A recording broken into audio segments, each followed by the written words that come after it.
জি।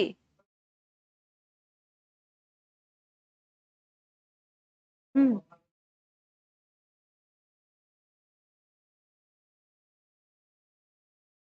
আচ্ছা আচ্ছা, very good question. Exactly 2 মিনিটে থামা তো সম্ভব না, কারণ আপনি তো একটা স্পন্টেনিয়াস একটা স্পিচ দিচ্ছেন, এটা তো মাপঝোঁক করে তো আপনি দিচ্ছেন না। তো একদম 2 মিনিট যখন শেষ হবে এক্স্যাক্টলি ওই মুহূর্তে থামা তো সম্ভব না।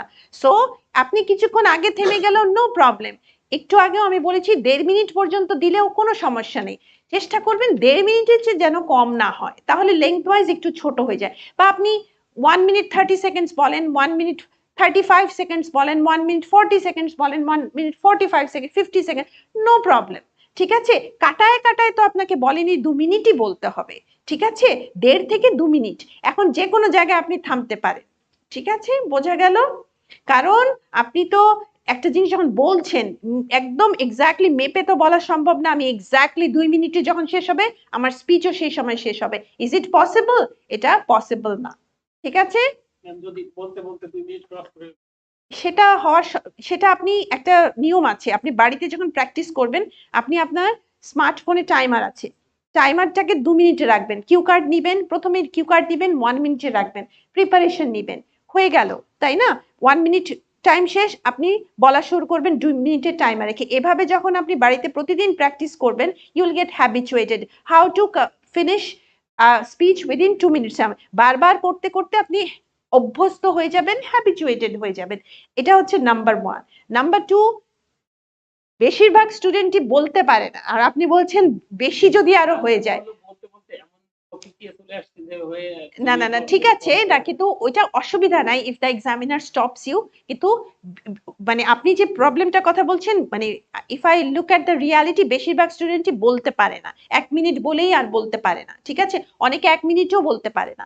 সো প্রবলেম হয় ওইখানে বেশি, বেশিরভাগ স্টুডেন্টের মানে বিয়ন্ড 2 মিনিটস মানে বলে ফেলছি, এটা কম হয়, হয় না যে তা না, হয় কিন্তু সংখ্যায় কম হয়। বেশিরভাগ স্টুডেন্টরা ওই 2 মিনিট বলতে পারে না, মানে 1.5 মিনিটও বলতে পারে না, অনেকে 1 মিনিটও বলতে পারে না। ঠিক আছে, কিন্তু আপনি যখন বাড়িতে এভাবে টাইমার দিয়ে করবেন, টাইমার দিয়েও যখন করছেন আপনাকে 2 মিনিটেই থামতে হবে না, আপনি আপনার মতো বলে যান। আপনি শুধু মাথায় রাখবেন যে 1.5 মিনিটের চেয়ে কম যেন না হয়, এরপরে এনি মোমেন্ট আপনি থেমে যান। ঠিক আছে, clear everyone? Okay. After 2 minutes, the examiner may ask you 1 or 2 more questions on the same topic to round off part 2. তো স্পিচের পরে একটা দুটো কোয়েশ্চেন করতেও পারে, নাও করতে পারে, ডিপেন্ডস। সো করলে you need to answer it. Clear everyone?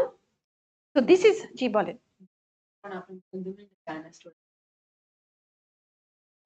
Cross করার কোনো সম্ভাবনা নেই যখন আপনি 2 মিনিট পৌঁছবেন, কারণ এক্সামিনারের কাছে তো টাইমার থাকে। ঠিক আছে, যখন আপনি 2 মিনিটে পৌঁছাবেন সাথে সাথে উনি থামিয়ে দিবে থ্যাংক ইউ বলে। সো আপনি যদি তখন মিডল অফ দ্য স্পিচও থাকেন আপনাকে থেমে যেতে হবে। এই জন্যই তো আপনি বাড়িতে প্র্যাকটিস করবেন। আপনার একটা 2 মিনিট কতক্ষণ লম্বা সময়, সেটা আপনি ধারণা হওয়ার জন্য আপনি বাড়িতে যখন মানে 25 টাইম, 30 টাইম, 40 টাইম যখন প্র্যাকটিস করবেন আপনার তো একটা ধারণা হয়ে যাবে 2 মিনিট বলা মানে কতটুকু বলা। ঠিক আছে না? ঢুকলে হঠাৎ করে সেন্টেন্স গুলো আসে না, কিন্তু যখন 30 সেকেন্ড বা 40 সেকেন্ড ক্রস করছি তখন কিন্তু অনেক ইনফরমেশন মাথায় চলে আসে। আচ্ছা আচ্ছা, না ওই বাড়িতে আপনি টাইমার দিবেন, আপনি টাইমার করবেন, কিন্তু আপনি যদি ওই যেটা বললাম যদি আপনি কমপ্লিট নাও করেন, যতক্ষণ বলেছেন ততক্ষণ যদি ভালো মতো বলে থাকেন তাহলে ওটার জন্য ভালো মার্কসই পাবেন। যদি এমন হয় যে আপনি 2 মিনিটে শেষ করতে পারেননি আপনার স্পিচ, 2 মিনিট হলে তো এক্সামিনার আপনাকে থামিয়ে দিচ্ছে, তখন আপনি যে শেষ করতে পারলেন না এটার জন্য ডিরেক্ট কোনো নেগেটিভ মার্ক নেই, কেউ শেষ করেনি ওকে -5 দিয়ে দাও, এরকম কোনো নিয়ম নেই। যতক্ষণ বলেছেন ততক্ষণ যদি ভালো কথা বলে থাকেন। আরেকটা বিষয় যেটা হচ্ছে এখানে একটা ব্যাপার থাকে, এটা তো স্পিচ, অন্যগুলো তো পার্ট 1 ছিল কোয়েশ্চেন আনসার। সো স্পিচের ক্ষেত্রে যেটা আমি অবজার্ভ করি আমার স্টুডেন্টদের মধ্যে, এটাকে লম্বা টেনে নেওয়ার জন্য একই কথা বারবার বলে। সো আপনি যদি সে কাজটা করেন, if you repeat the same information again and again you score very poor marks. So আপনাকে নতুন নতুন কিছু বলতে হবে। ঠিক আছে, তো 2 মিনিট কিন্তু একটা ভালো সময় to speak on that topic. ঠিক আছে, ওকে, সো মুভিং অন। ইভেন যদি আপনি 1 মিনিট 20 সেকেন্ডসও বলেন একটা কথার কথা, কিন্তু ওইটা খুব অত্যন্ত ভালো বলেছেন, খুবই মিনিংফুল বলেছেন, তারপরে আপনি ভালো মার্কস পাবেন। ঠিক আছে, এখানে অবশ্যই speaking at a length is important, বা কি বলছেন সেটাও important. Content is also equally important. আপনি 2 মিনিটে বললেন কিন্তু মানে যা কিছু বললেন is not on the topic, অথবা মিনিংলেস কথাবার্তা বলছেন, অথবা আপনি যে বলছেন সেন্টেন্সগুলো গ্রামাটিক্যালি ইনকারেক্ট, অথবা অ্যাপ্রোপ্রিয়েট ভোকাবুলারি ব্যবহার করছেন না, আপনার প্রনাউন্সিয়েশন ভালো না, আপনি 2 মিনিট বলেও খারাপ মার্কস পাবেন। বোঝা গেল? তো আপনি কি বলছেন দ্যাট ইজ অলসো ইম্পর্টেন্ট। লেংথে তো বলতেই হবে, বাট কি বলছেন দ্যাট ইজ অলসো ইম্পর্টেন্ট। ঠিক আছে? আর একই পয়েন্ট বারবার রিপিট করে, একই পয়েন্ট বুলেট পয়েন্ট যদি আপনি বারবার বারবার বলতে থেকে আপনি টেনে নিয়ে যান, তারপর বললেন আমি তো সময়ই পাইনি, আমার তো 2 মিনিট হয়ে গেছে অন্য পয়েন্টগুলো কভার করা। ঠিক আছে? বোঝা গেল? ওকে, সো এখানে আমরা চলে আসি। This are my tips for speaking part 2। You should aim to speak more than 1 minute 30 seconds, ওই যেটা আমি আগে বললাম। It's your chance to show the examiner how well you can talk for an extended period. Make notes before you talk. I already told you will get a piece of paper and pencil to make notes. It is your wish, but as your teacher, I advise you to take notes. Why? Because if something is written, it always helps you when you are talking. অনেক সময় বলতে বলতে ভুলে যায় না মানুষ, ও কিছু লেখা থাকলে it helps you to remember. So of course 1 minute time is very very short, isn't it? So it's not possible to write full sentences. সম্ভব কি পুরো সেন্টেন্স লেখা? So don't even try to write sentences. Try to jot down the keywords only when you are making the notes. That is going to help you to when you are presenting the speech. Then use synonyms. Don't repeat the same word again and again when you are presenting the speech. Use synonyms. What are synonyms? Words with same or similar meaning. Keep talking. Keep talking. This is not question answer, so keep on talking on that topic. Then don't speak too quickly. This is very important. Some people, they have this habit of talking too fast. So please don't speak too fast. Speak at an appropriate speed, not too slow, not too fast. Okay, you can follow my example. Am I speaking too fast? Am I speaking too slow? Medium. Medium pace is the appropriate pace so that the listener can easily understand you. When you are talking, you must always try to talk in such a way that the listener can understand you very clearly. Decide what to talk about quickly. এই যে receive করলেন Q কার্ডটা, I would advise you to read it twice. কেন? অনেক সময় একবার পড়লে অনেক কিছু আমাদের নজরে পড়ে না। So when we read something second time, we understand it better. এটা হয় কি হয় না আপনাদের? হয় না? যখন একটা জিনিস আমরা দুবার পড়ি আমরা বেটার বুঝি। So read it twice, okay? Then decide how you are going to present the speech. ঠিক আছে? So এই যে আপনি কিউ কার্ডটা রিসিভ করলেন, দুবার দরকার হলে পড়লেন, দুবার পড়তেই হবে এমন কোনো নিয়ম নেই, কিন্তু আপনি একবার পড়ে যদি কোনো কনফিউশন থাকে আপনি সেকেন্ড টাইম পড়ে try to understand the topic, then you arrange in your mind how you are going to present it, যাকে brainstorming বলে। You brainstorm for few seconds, then you jot down keywords on the paper. ঠিক আছে? এভাবে পুরো 1 মিনিটটা utilise করবেন। So ব্র্যাকেটে কি লেখা আছে? Lie if you need to. ওই যে উনি আমাকে এই প্রশ্নটা করেছিলেন, এখানে don't take lie in a negative sense, okay? It means use your imagination. If you are not like kind of you haven't experienced that thing in your life, as I told you earlier, the part 2 topic will be related to your personal experience, but if you get such a topic you haven't experienced in your life, maybe your brother or sister or your friend experience, make that your own. Okay, maybe you read a book or you watched a film, use that material here and make it your own. বোঝাতে পেরেছি? So তখন বানিয়ে বলতে হবে। যদি এমন কোনো topic পান যে আপনি এটা এক্সপিরিয়েন্স করেননি লাইফে, তখন তৎক্ষণাৎ বানিয়ে আপনাকে বলতে হবে। আপনি যখন বাড়িতে মানে 25, 30, 40 প্র্যাকটিস করে ফেলবেন, তখন বাই দ্যাট টাইম আপনি এক্সপার্ট হয়ে যাবেন। তখন তো কিছু আসবেই আপনার সামনে যেগুলো আপনি এক্সপিরিয়েন্স করেন, কিভাবে বানিয়ে বলতে হয়। সো এই যে কিভাবে বানিয়ে বলতে হয় সেটা আসবে কিভাবে, কিভাবে আপনি ওটাকে আয়ত্তে আনবেন, ওই স্কিলটা কিভাবে ডেভেলপ করবেন, through practice. Okay?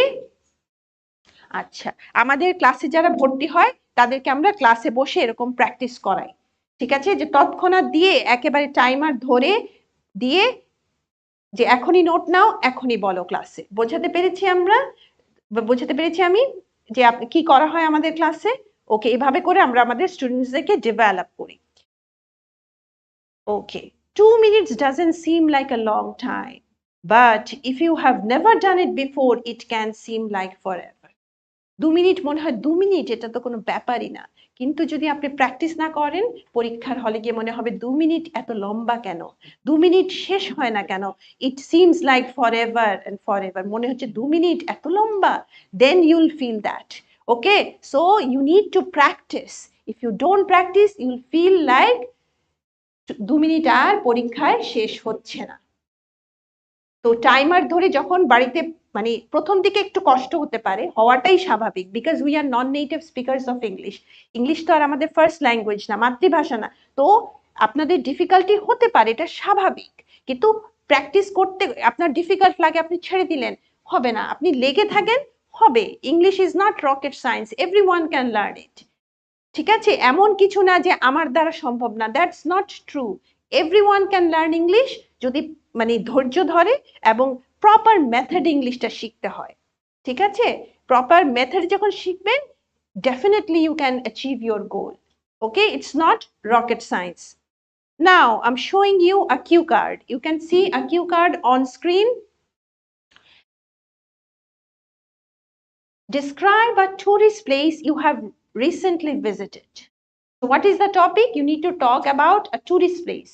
Look at the bullet point. Where did you go? So you need to mention a name of a place. So a tourist place, it can be Cox's Bazar, it can be Sylhet, it can be Kuakata, it can be Sajik Valley, it can be anywhere. It can be any foreign destination as well. Okay? আমাদের দেশের মধ্যেই বলতে হবে এমন কোনো কথা নেই, এটা আপনার ইচ্ছা। এই যে নোট টেকিং নিবেন, কিভাবে নিবেন? আপনি এই যে বুলেট পয়েন্ট 1 এর জন্য যদি একটা ধরে নেন আপনি কক্সেস বাজার নিয়ে বলতে চাচ্ছেন, সো আপনি শুধু কি লিখবেন? কক্সেস বাজার। আপনি কিন্তু ফুল সেন্টেন্স লিখবেন না। তারপর হচ্ছে হু ইউ ওয়েন্ট উইথ, কার সাথে গিয়েছেন? Maybe family, maybe friends, maybe colleagues, ঠিক আছে, অথবা maybe with a group tour. তো যেটাই হোক না কেন, আপনি সেই ওয়ার্ডটাই লিখবেন, ফুল সেন্টেন্স লিখবেন না।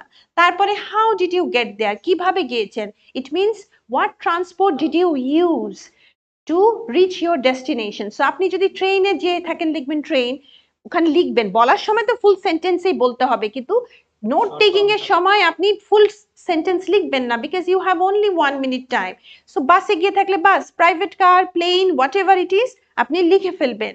তারপরে হচ্ছে explain why did you enjoy it, এই পয়েন্টটা আপনাকে লাস্ট পয়েন্টটাই এলাবোরেট করতে হবে। ঠিক আছে, এক্সপ্লেইন বলেছে, তার মানে এটাকে ওখানে যে আপনি গেলেন, কি কি কারণে আপনি এনজয় করেছেন। So you can first talk about the natural beauty of Cox's Bazar, then you can talk about some water sports that you played and enjoyed, then you talk about food. সবসময় খাওয়া দাওয়া নিয়ে বেড়াতে গেলে কথা বলবেন, দ্যাট অ্যাডস আ পয়েন্ট। হ্যাঁ, আপনি শুধু যদি ন্যাচারাল বিউটি নিয়ে কথা বলেন, আপনি কতক্ষণ আর বলতে পারবেন? কি হবে? You'll be repeating the same thing again and again, again and again, and your speech will become monotonous and boring to hear. Okay, so কিন্তু আপনি যদি মাল্টিপল পয়েন্টস এখানে অ্যাড করেন, it will be interesting. Okay, and variety add করার জন্য you'll score more marks. So এখানে প্রথমে natural beauty, then talk about water sports, talk about food, the seafood that you tasted there. Okay, talk about the restaurant you visited beside the sea beach. Okay, talk about that. Then talk about visiting local markets where you are mesmerized to see beautiful handicrafts made by local artisans. Local artisans means those people who make handicrafts with using their handmade products. Okay, so এইসব কথা বলেন।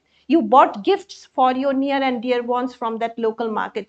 So add variety. Maybe you talk to a local person, you talk to a local fisherman who catches fish from the sea, and you are very like you were so thrilled to know about his hardship and his adventurous life. Okay, so এগুলো বলেন।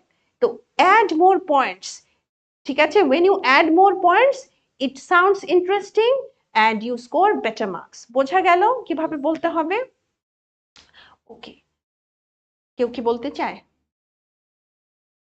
আচ্ছা ঠিক আছে, এটা তো আমাদের regular class না, regular ক্লাসে আমি আমার স্টুডেন্টদেরকে দিয়ে বলাই, কিন্তু will not do that today. এখন আমি একটা স্যাম্পল আনসার দেখিয়ে দিই। জি, স্ক্রিনে থাকবে মানে আপনার সাইডেও থাকতে পারে, মানে পাবেন, পাশে পাবেন। জি, হ্যাঁ হ্যাঁ হ্যাঁ, জি জি। নোটের পেপার তো আপনার সামনেই থাকবে, ঠিক আছে? You are not writing directly on the cue card, ঠিক আছে? ওকে, তো এখানে এখন স্পিকিং টেস্ট তো আগে সবসময় ফিজিক্যালি হতো, কিন্তু এই কোভিড এর পর থেকে sometimes examiners they are not physically present, so you see the examiner on the screen of the laptop, but it's the procedure is absolutely same, ঠিক আছে? আচ্ছা, এখন আমরা একটু স্যাম্পল আনসারটা দেখি, তো একটু দেখেন, আমি পড়ে শোনাচ্ছি। আমাদের আরেকবার দেখে নেন সবাই, এই কিউ কার্ডটা আরেকবার দেখে নেন। Describe a tourist place you have recently visited. So প্রথমে আমাকে কি বলতে হবে? Where did you go, who you went with, how did you get there, explain, why did you enjoy it. You can start with an introductory sentence here, like traveling is my hobby and I love exploring new places. Last year, I went on a holiday to Paris with my parents.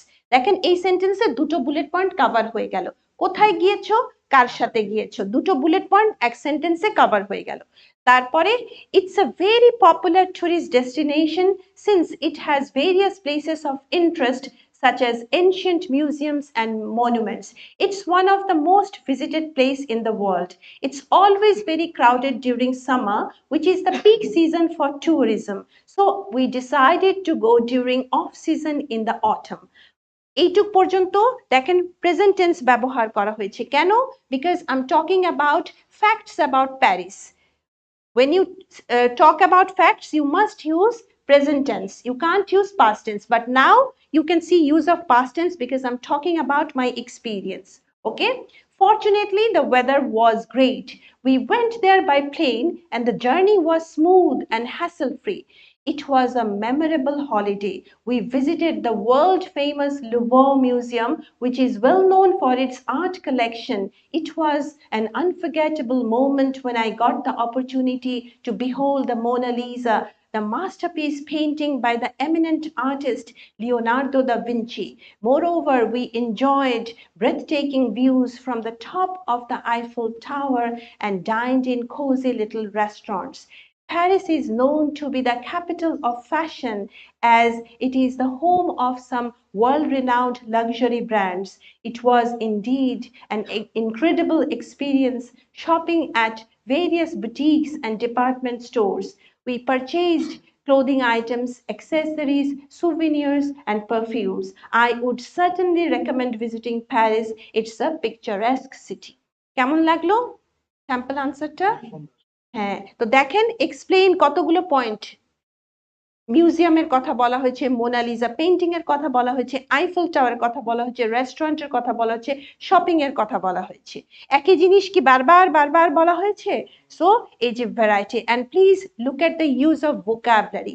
আপনারা যদি high score পেতে চান, you need to use some advance level vocabulary. এখানে কি কি আছে? যেমন breadth taking views, তারপরে যে well known art collection, unforgettable moment, opportunity to behold, আমি সিও বলতে পারতাম কিন্তু সি না বলে কি বলেছি, বিহোল্ড। তারপরে দেখেন এই যে ডাইন্ড ইন কোজি লিটল রেস্টুরেন্টস, তারপরে যে fashion capital of fashion, renowned luxury brands, incredible experience.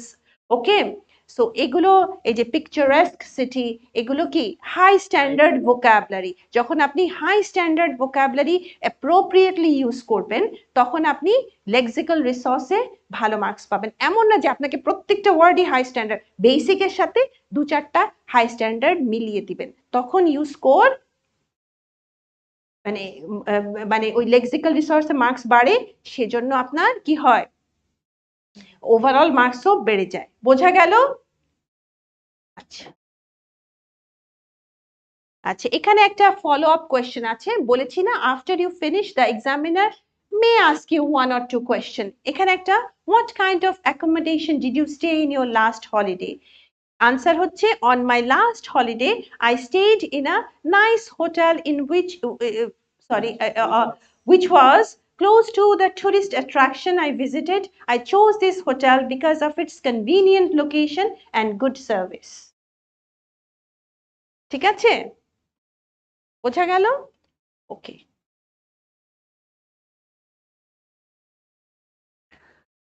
এখানে আরেকটা কিউ কার্ড আছে, দেখেন। Describe a major decision you have taken in your life. What the decision was, what other choices were available to you, why you made the decision you did, and explain if you think the decision was a good one. এটা একটু আগেরটার চেয়ে difficult, তাই না?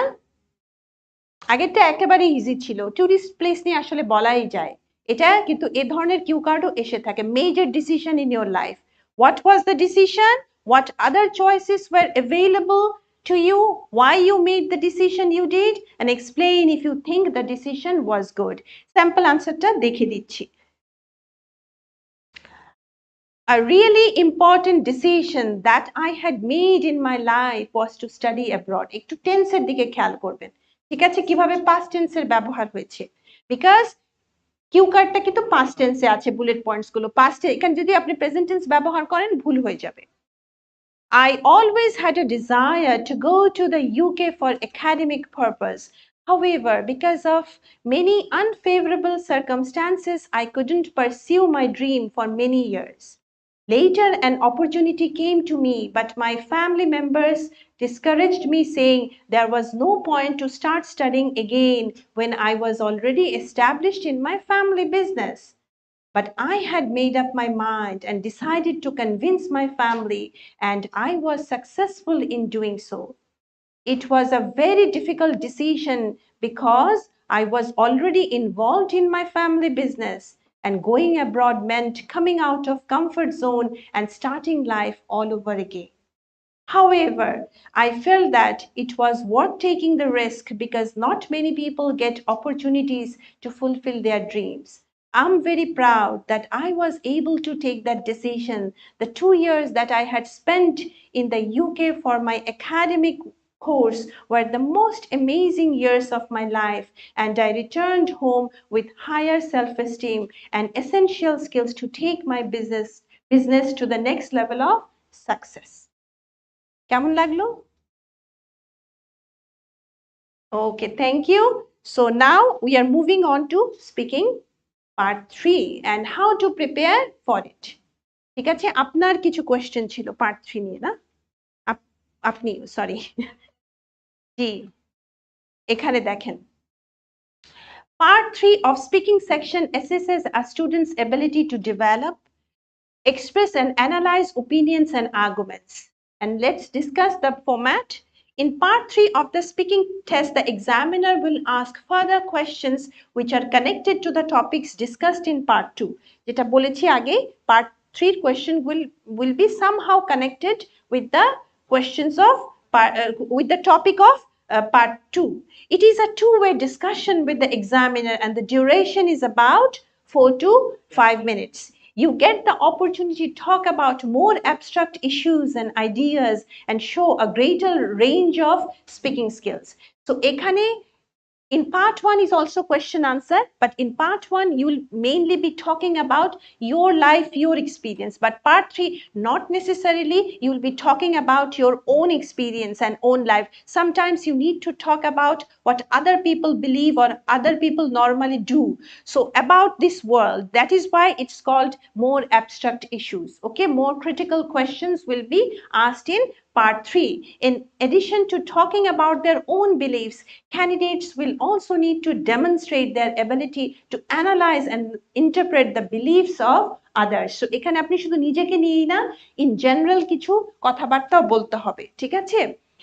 So the part 3, the most challenging part, as the least structured and most fluid part of the speaking section, specific preparation for part 3 can be a challenge. However, as part 2 and part 3 are connected, therefore researching online about the topics of part 2 will help you to answer questions of part 3. Moreover, reading newspapers and different kinds of books will enhance general knowledge. Candidates should focus on developing skills required for critical analysis, making comparisons and speculation. তো এখানে আপনার মানে you need to read a lot in order to perform well in part 3. Why? Because you don't know what question will be asked. So if you read a lot, you will have knowledge about this world and many information will be stored in your brain. You can use that instantly to answer your question. তো আপনাদের এই যে part 2 এর জন্য আমি কিছুক্ষণ common topics দেখালাম, ওগুলো নিয়ে প্রত্যেকটা নিজের 2-3টা আর্টিকেল আপনি অনলাইনে সার্চ করে পড়ে নেন। Plus if you read newspaper, magazines, English books regularly, or you watch documentaries or English movies, when you have lot of things stored here in your brain, you can use that information to answer. আর এই ব্রেনের মধ্যে বেশি বেশি information ঢুকানোর উপায় কি? Read.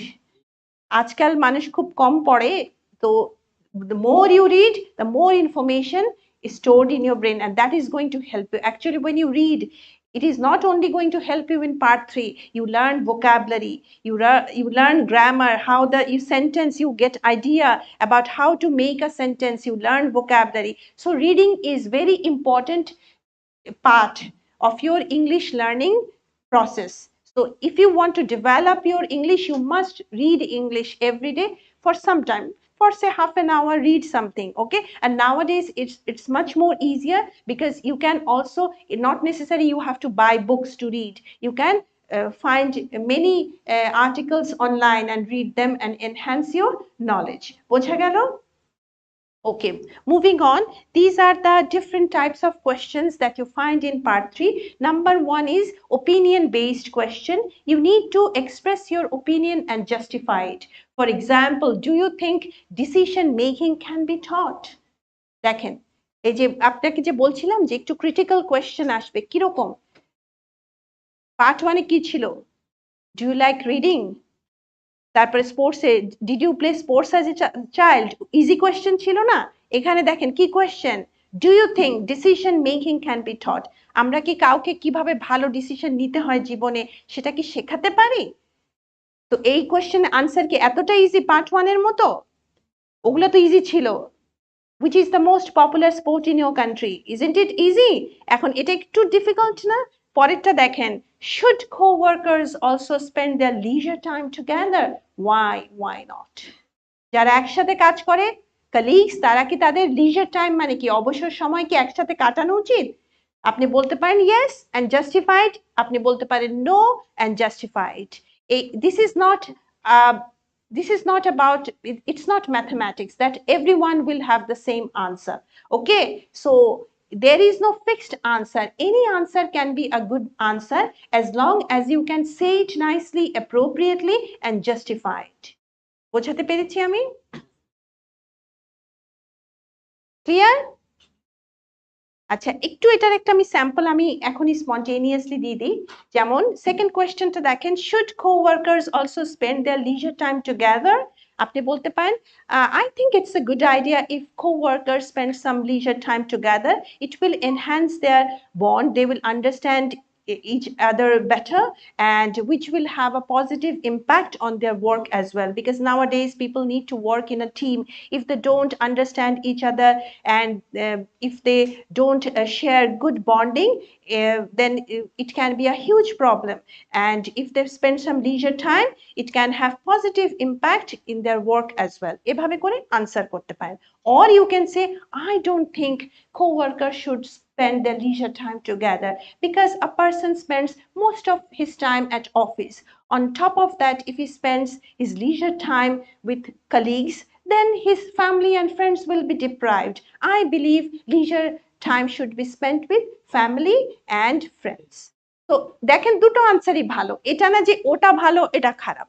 So any answer will be good answer as long as you can justify it. বোঝাতে কি আমি পেরেছি? দুটো আনসারে yes no আমি কিন্তু দুটোই বলেছি।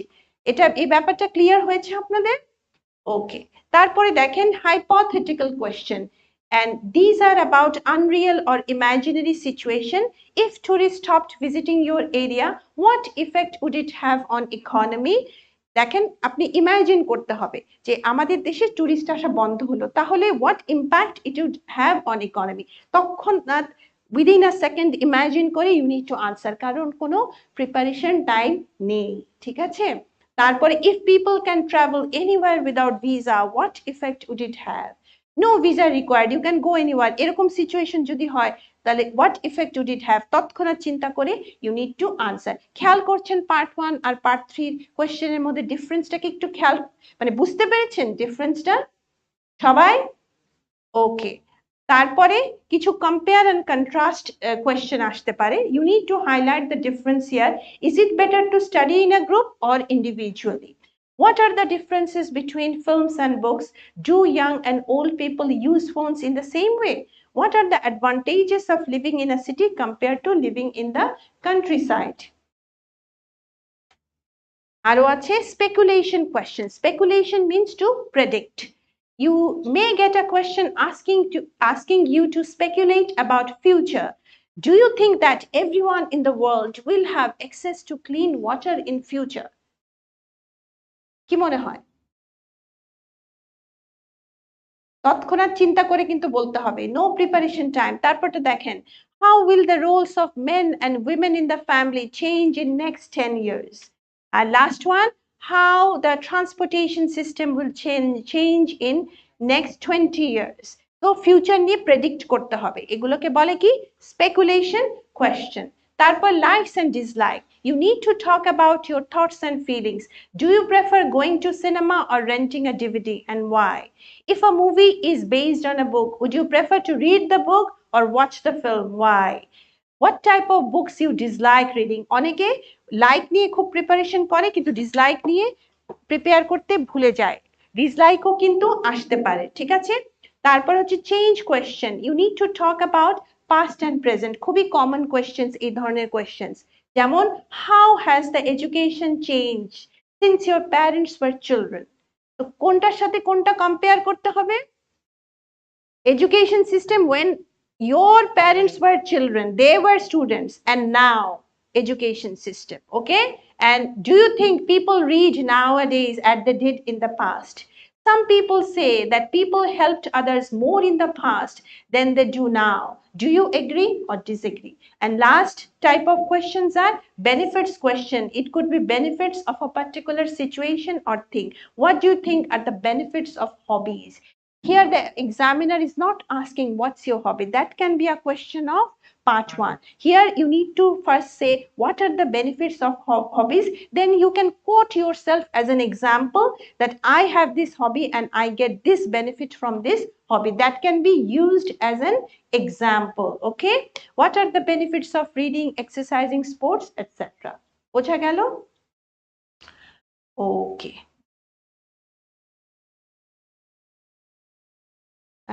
একটা সেকেন্ড, রাতিন আমরা কি এখন স্পিকিং শেষ করে দেব? চলে যাবে?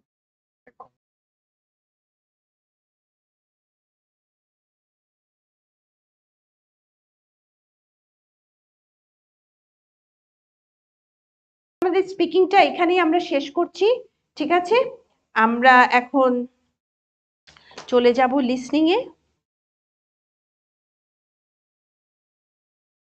ওকে, আইএলটিএস লিসনিং। একটা second.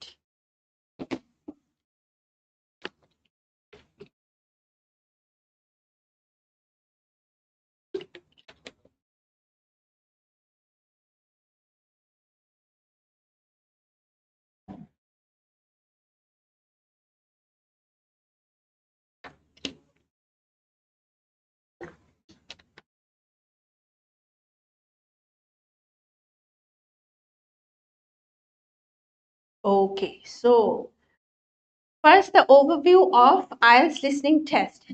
The question paper is divided into 4 sections. Total number of question 40. Each section has 10 questions. Altogether there are 40 questions in the question paper. Each question carries 1 mark. Duration of the test is 40 minutes. In the bracket you can see 30 plus 10. What does it mean? What actually happens in the listening test? You listen to different audio recordings and there is a question paper in front of you. So as you listen to the audio, you need to find out the answer of the questions from the audio. তার মানে কি আপনার সামনে question paper যেখানে বিভিন্ন question আছে আর অডিওতে answer গুলো আছে, আপনি অডিও শুনে আনসার খুঁজে লিখতে হবে। বোঝাতে পেরেছি আমি? ওকে, so or you will listen to audio recording for 30 minutes, okay, approximately. So a audio recording ta cholbe approximately 30 minutes, and after, as you are listening to the audio, you are finding the answer and you need to write down the answer immediately because you listen to each audio recording only once. Please keep your phone on silent mode. Okay. So when you are listening, you need to write down the answers immediately and it will continue for approximately 30 minutes. After you finish listening to the audio, after the audio stops, you have 10 minutes time to transfer your answer from the question paper to the answer sheet. আমি কি বোঝাতে পেরেছি? Okay. একটা second. একটা answer sheet নিয়ে আসি।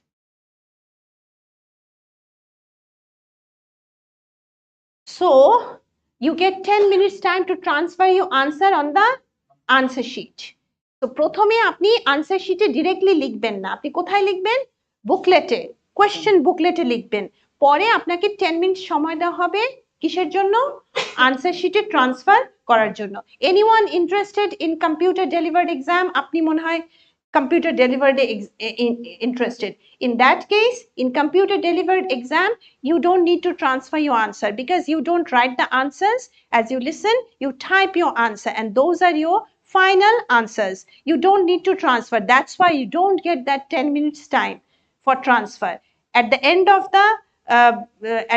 of the audio, you will get 2 minutes time to just check your answer. You don't need to transfer. বোঝা গেল? But যারা paper based পরীক্ষা দিবেন, they need to transfer the answer from the question booklet to the answer sheet. Okay, the audio recording will continue for 30 minutes. The recording is played only once. You will write the answers in the question booklet as you listen. When the recording ends, candidates have 10 minutes to transfer the answer on the answer sheet. Any question from you? কেউ কিছু জিজ্ঞেস করতে চায় listening test নিয়ে? Paper based হলে তাহলে কি 10 minutes বেশি পাওয়া যায়? জি, কারণ আপনি ওই 10 মিনিটসে ট্রান্সফার করবেন। আর যেহেতু কম্পিউটার ডেলিভারিতে কোনো ট্রান্সফার নেই, এই জন্য ওই 10 মিনিটস পান না। অডিও শেষ হওয়ার পর 2 মিনিট পান just to check your answer. সবকিছু ঠিকঠাক মতো লিখেছেন কিনা সেটা চেক করার জন্য 2 মিনিট। 32 মিনিটস। ক্লিয়ার? জি না। জি, আপনি কম্পিউটার ডেলিভার্ড পরীক্ষা দিতে হলে মক টেস্টও ওভাবে দিবেন, তাহলে আপনি হ্যাবিচুয়েটেড হয়ে যাবেন উইথ দ্য প্রসেস। ঠিক আছে, আমাদের এখানে ফ্যাসিলিটি আছে, আপনি চাইলে দিতে পারেন। আচ্ছা, এটা হচ্ছে গিয়ে আনসার শিট, একটু দেখিয়ে দিই আপনাদেরকে। এটা হচ্ছে এই যারা পেপার বেসড পরীক্ষা দিবেন, তো প্রথমে তো কোয়েশ্চেন পেপারে লিখবেন আনসারগুলো, পরে এই আনসার শিটে আপনাদেরকে ট্রান্সফার করতে হবে। এই ক্ষেত্রে সুবিধা কি পেপার বেসড? এটা অ্যাকচুয়ালি ইন্ডিভিজুয়াল চয়েস। ঠিক আছে, ডিফিকাল্টি লেভেল তো সেম। ওকে, সো আপনি যদি মোর কমফোর্টেবল উইথ পেপার তাহলে আপনি paper based, if you are more comfortable with computer delivered তাহলে কম্পিউটার ডেলিভার্ডে যাবেন, এটা আপনার ইন্ডিভিজুয়াল চয়েস। আর একটা অ্যাডভান্টেজ আছে computer delivered, you get the results early within 7 days, but paper বেসডের জন্য 2 weeks রেজাল্ট আর্লি পাওয়া যায় computer delivered. Okay, so look at the scorecard. You already know there are 40 questions in the question paper. If you can answer 39 to 40 answers correctly, what band score do you achieve? 9, which means full marks. Okay, 37 to 38 correct answers 8.5, 35 to 36 correct answer 8, 32 to 34 7.5, and 30 to 31 7. So you'll find this scorecard if you Google it. You'll find it every time you practice at home. You should, after practicing, you must find out how many correct answers you have got and use this score calculator to find out your band. ঠিক আছে? Negative marking None. There is no negative marking and there is no partial marking. 0.5 only, -1 only. Clear everyone? একটা হিসাবে এ দিতে হবে, এ আমি গিয়ে ফেলছি কেটে আবার দিয়ে আসি না আপনি তো আনসার শিটে যেটা লিখবেন সেটাই আপনার ফাইনাল আপনি আপনার কোয়েশ্চেন বুকলেটে কি করছেন nobody is going to check that বোঝা গেল examiner will check your answer sheet only now at the top you need to fill in some important information like candidate name candidate number center number and test date okay and you need to use pencil to write the information and answer pen is not allowed বোঝাতে পেরেছি so you remember that you have to use pencil to write the information and the answer use specific allocated space for writing each answer একটু carefully দেখবেন 1 থেকে শুরু হচ্ছে কোথায় গিয়ে and হচ্ছে 40 তে and specific space is allocated to write the answer of each question প্রত্যেকটা আনসার লেখার জন্য নির্দিষ্ট জায়গা আছে কোয়েশ্চেন আনসার শিটে ওকে সো ওই জায়গাতেই আপনার আনসার লিখতে হবে অন্য কোথাও লিখতে মানে লিখলে সেটা ইনভ্যালিড হবে okay you need to write your answer within that space only make sure you write the answers clearly and neatly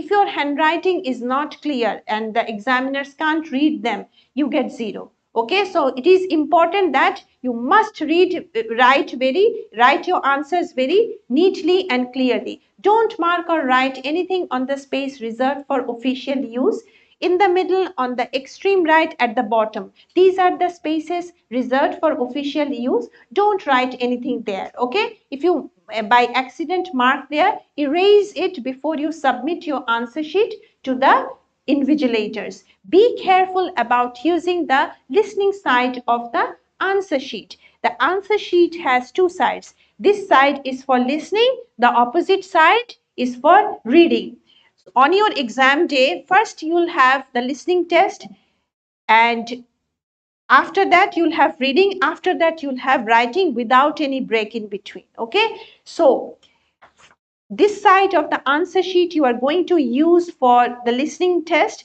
and the opposite side you are going to use for the reading test if by mistake if you transfer the listening answer on the reading side and the reading answer on the listening side what will happen disaster okay so don't make such silly mistake double check before you transfer the answers বোঝা গেল now these are the challenges that you face in the listening test you hear each recording only one time একবারই শোনা যায় একটা recording so একবার শুনেই আপনাকে answer লিখে ফেলতে হবে দ্বিতীয় কোনো সুযোগ নেই you have to read the question listen to the audio and write the answers multiple কাজ করতে হবে আপনার একসাথে the listening sections get more difficult as you progress through the exam there are how many sections bolen to 4 sections section 1 is the easiest one section 2 is a little bit more difficult than 1 3 is even more difficult and 4 is considered the most difficult section it means that as you progress through the exam it gets more and more difficult মানে যত আগাতে থাকবেন তত difficulty level বাড়তে থাকবে there are a variety of question types এখানে শুধু multiple choice না অনেক ধরনের প্রশ্ন এসে থাকে এবং you must stay very focused throughout the test in order to answer the questions well your concentration plays a vital role in the listening because you need to listen very carefully and your eyes needs to be on the question paper if you get distracted if you look here and there okay what's happening with other people or if you look on the ceiling okay or here and there if you look at other people what they are doing you will get distracted and you will not find the answer you have to give 100% attention okay and in your mind if you think about other things what's happening at your home or like anything about anyone else then you will not find the answer you have to forget about everything and give your 100% attention on the paper and listen very carefully only then you will find the answers বোঝা গেল okay কার খুব distracted হয়ে যাওয়ার tendency আছে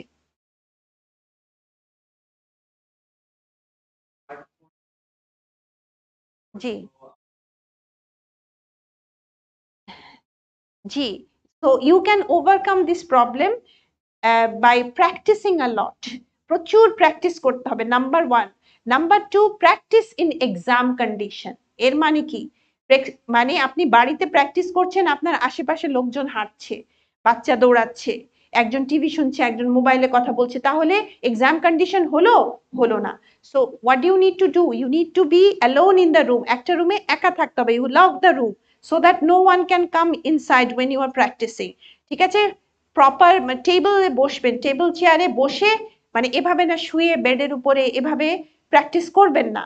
ওকে, properly একটা ডেস্কে বসবেন, টেবিলে প্রপারলি বসবেন, take a question paper, start the audio, complete section 1, then 2, then 3, then 4 in one sitting. এমন না যে সেকশন 1 করলেন, একটু ঘুরে আসলেন, পরের দিন করলেন সেকশন 2, এর পরের দিন সেকশন 3, একটু চা খেলেন মাঝখানে, একটু মোবাইলে কথা বললেন, এগুলো করা যাবে না। এগুলো করলে আপনার কনসেন্ট্রেশন ডেভেলপ হবে না। যখন আপনি বাড়িতে ওই মানে এনভায়রনমেন্ট ক্রিয়েট করবেন এবং ওয়ান সিটিং এ বসে দিবেন পরীক্ষাটা, তখন এভাবে যখন আপনি 25টা 30টা প্র্যাকটিস করবেন, দেখেন কনসেন্ট্রেশন ডেভেলপ হবে। বোঝা গেল? ওকে, ঠিক আছে, very good. Before my IELTS exam, I practice like this 30 times. I mean, প্রতিদিন একটা করে full reading, full listening, every day without fail. প্রতিদিন প্র্যাকটিস করেছি and I got good marks. Okay? আচ্ছা, এখন যাই আমরা ডিসকাস করি what will happen in section 1. It contains a dialogue between two people in daily life setting. In section 1, you listen to two people having a conversation and they will be talking about anything related to our everyday life. And it can also be a telephonic conversation, two people talking over phone, etao hote pare. There are how many questions bolen to? No, in section 1 how many questions? 10 questions. So these 10 questions will be divided into two parts. They can be equally divided 5-5, it can be 6-4, it can be 7-3, it can be 8-2. Any division is possible. But it is for sure that section 1, okay, section 1 will be divided into two parts. Before the recording for each part starts, they will give you some time to look at the question. Ora bolbe, now suppose bolbe, now look at question number 1 to 6. Bole audio will remain paused. Audio ta bondho hoye jabe কয়েক সেকেন্ডের জন্য. Why do they give you this time? To take rest, to relax? No, so that within that time you can read the question and familiarize yourself with the question. আপনি question গুলো দেখে নেওয়ার জন্য আপনাকে এই সময়টা দেওয়া হয়। মনে রাখবেন, যেই সব ক্যান্ডিডেটরা এই সময়টাকে স্মার্টলি ইউজ করে তারাই হাই স্কোর করে, আর এই সময় যারা এদিক ওদিক তাকিয়ে সময় নষ্ট করে তারা হাই স্কোর করতে পারে না।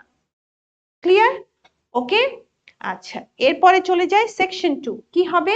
ইট কন্টেইনস আ মোনোলগ। কেউ বলতে পারে মোনোলগ মানে কি?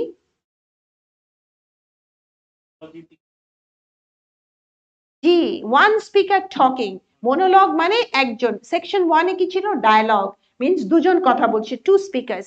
Here in section 2, one speaker will be talking, okay, and he or she will be talking about anything related to our social life.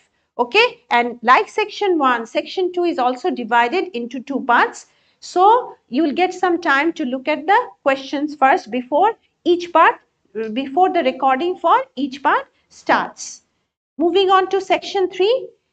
In section 3, you hear a conversation among three people, okay, two or more people, okay. So you can find two speakers or three speakers in section 3, and they will be talking about something related to education, training, research, etc. বোঝা গেল? এগুলো নিয়ে কথা বলবে। Section 3 থেকে standard of English high হয়ে যায়, difficult vocabulary use হওয়া শুরু হয়ে যায়, ওকে। So again, section 3 is divided into two parts, and you get time to look at the questions before the recording for each part starts. Moving on to section 4. Again, a monologue. It contains a monologue on an academic subject. It is usually a lecture or talk of general academic interest. And the biggest difference between section 4 and other section is it is usually not divided into parts. What does it mean? Entire section 4 is one part. So you get only one chance to look at the question. Okay?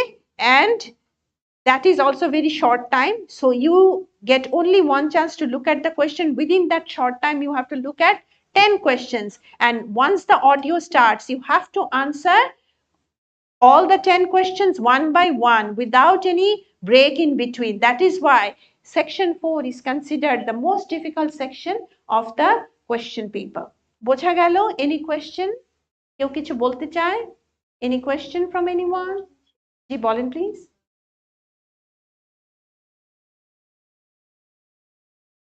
এমন কোনো নিয়ম নেই যে multiple choice section 2 তে থাকবে, 1 2 3 4 যে কোনো জায়গায় থাকতে পারে।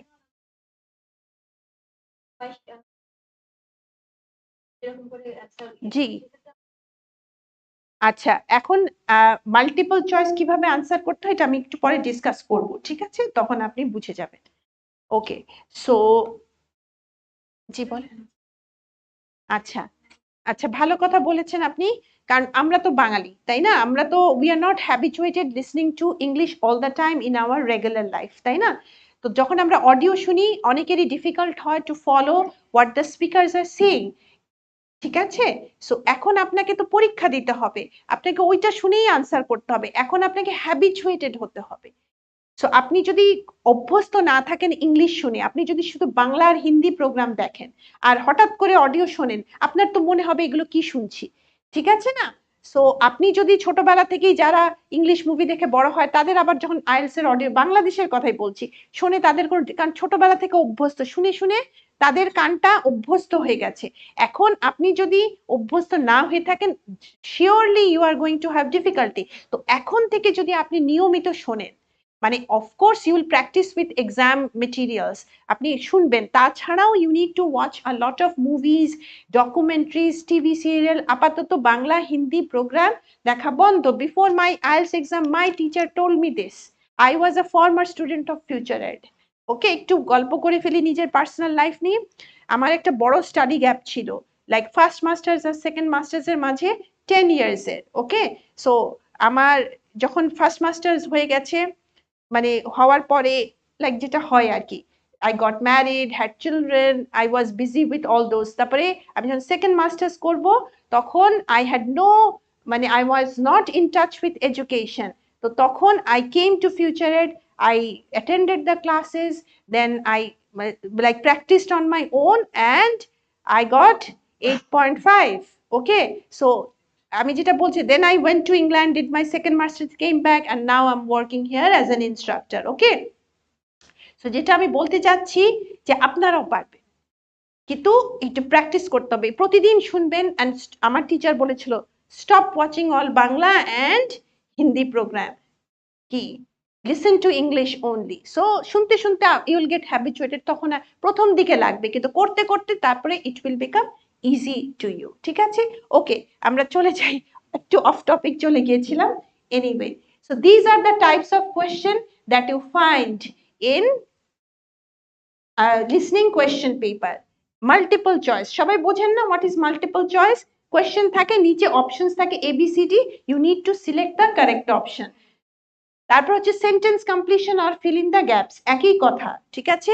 শর্ট আনসার কোয়েশ্চেন, একটা কোয়েশ্চেন থাকবে, তার একটা শর্ট আনসার লিখতে হবে, 1 word 2 word or maximum 3 words.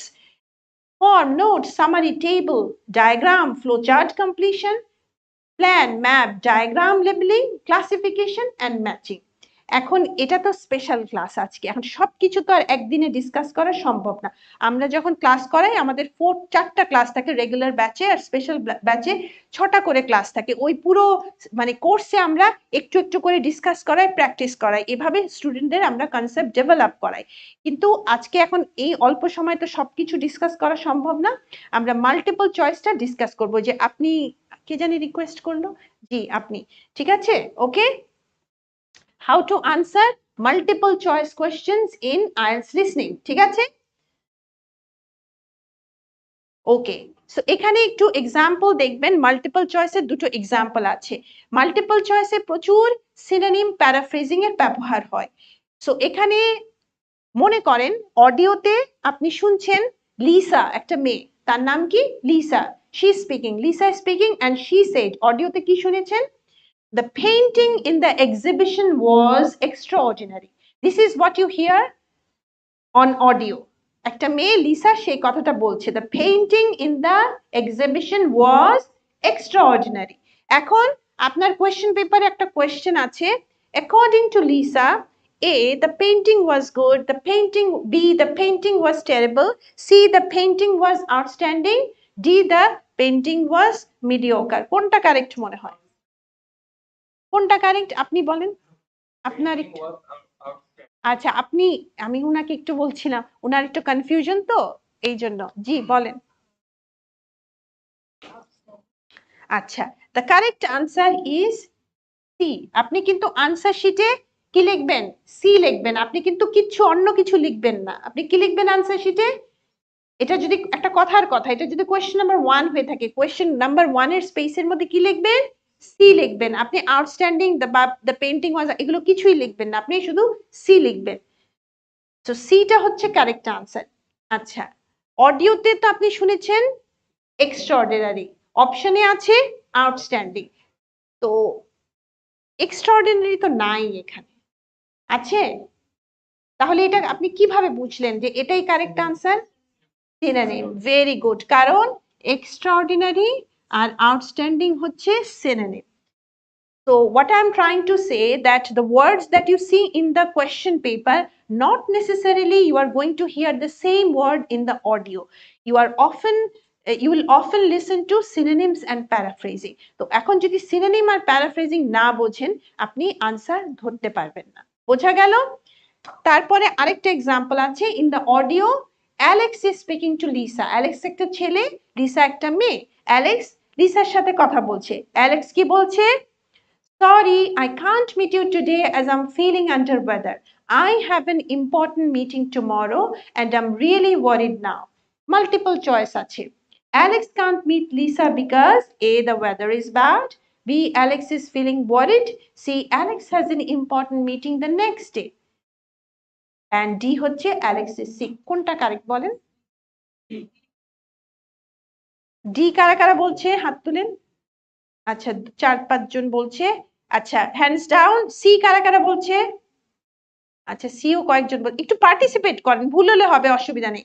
C বলছে। বি কেউ বলছে? বি কেউ বলছে? আচ্ছা বি। আর এ কেউ বলছে? এ কারা কারা বলছে একটু উঁচু করে হাত তুলেন, না হলে আমি দেখি না। আচ্ছা কি বলছেন আপনি?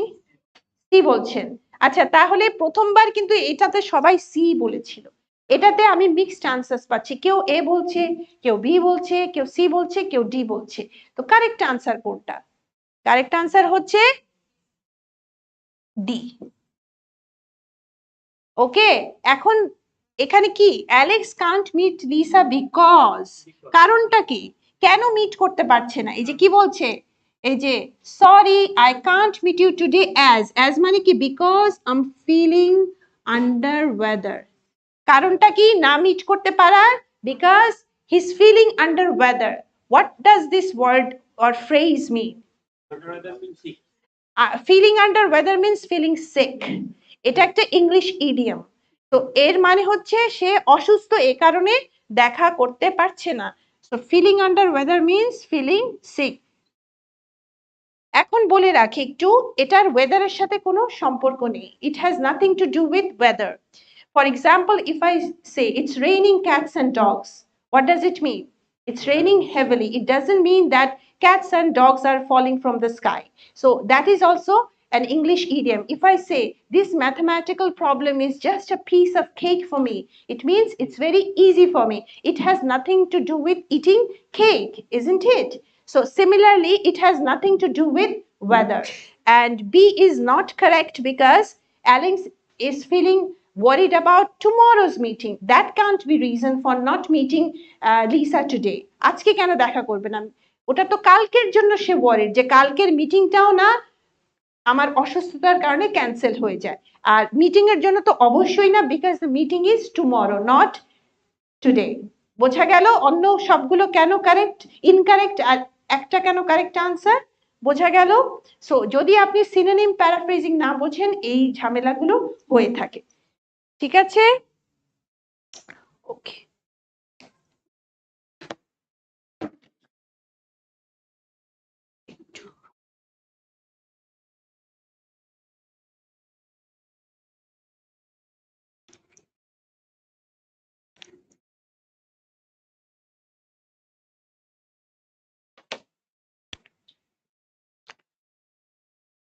I'm going to discuss the problems which students often face while answering multiple choice question in IELTS listening. প্রত্যেকটা প্রবলেম বলবো আর প্রবলেমের সাথে সলিউশনটাও বলবো, ঠিক আছে? সো একটু মনোযোগ সহকারে শুনবেন। Problem number 1 is expecting to hear the same word. এইমাত্র এক্সাম্পল দিয়ে দেখলেন আপনি যেগুলো ওয়ার্ড দেখছেন অপশনে সেগুলোই যদি আশা করেন হবে না, ঠিক আছে? সো এই এক্সপেকটেশনটা বাদ দিতে হবে যে আমি যে ওয়ার্ডস গুলো দেখছি এগুলোই হুবহু শুনবো, এমন কোনো কথা নেই। আমার সিনোনিম বা প্যারাফ্রেজিং শুনবো, তার মানে আমার সিনোনিমের স্টক বাড়াতে হবে, আমার ভোকাবুলারি স্টক বাড়াতে হবে, যাতে আমি সিনোনিম প্যারাফ্রেজিং বুঝতে পারি। এটা হলো প্রবলেম নাম্বার 1, সলিউশনে বলে দিলাম ভোকাবুলারি স্টক বাড়াতে হবে।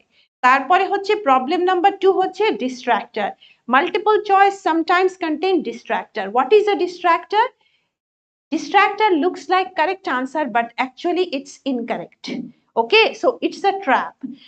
So often you'll find that the speaker is giving you an answer, but after a few seconds the speaker will take the answer from you and will give you a new answer.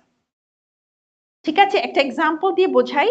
Suppose a man, he calls the receptionist of a club and asks what is the annual membership fee of the club, and the lady replies it's 500 pound. After a while she says, oh no, recently it has gone up, now it's 600 pound. So প্রথমে সে বলল 500, multiple choice, annual fee is মনে করেন 300, 400, 500, 600। তো আপনি তো 500 কে tick করেছেন, শুনেছেন, but ও যে আনসারটা আবার চেঞ্জ করলো সেটা আপনি শোনেননি। তো 500টা is actually a distractor and the correct answer is 600। বোঝা গেল ডিস্ট্রাক্টর কি? So don't get distracted by distractors and listen carefully, listen to the whole conversation. Okay, আরেকটা বিষয় হচ্ছে যে sometimes students tend to match the words, মানে লম্বা লম্বা কিছু সেন্টেন্সেস অপশনস থাকে, স্পেশালি ইন সেকশন 3 and 4। সো ওই যে কয়েকটা ওয়ার্ড অপশনে শুনতে পায় অডিওতে, তখন ভাবে এটাই মনে হয় কারেক্ট আনসার, নট নেসেসারিলি। যে একটা ওয়ার্ডের কারণেও কিন্তু অনেক সময় পুরো সেন্টেন্সের মিনিং পাল্টে যায়। সো এই জন্য ম্যাচিং ওয়ার্ডস না করে আপনি মিনিং ম্যাচ করবেন। Listen to the whole conversation and match the meaning, then you'll find the correct answer. আপনি 2-4টা ওয়ার্ডের শুধু যদি ম্যাচ করে আপনি আনসার সিলেক্ট করেন, ভুল হতে পারে। Here we have another example.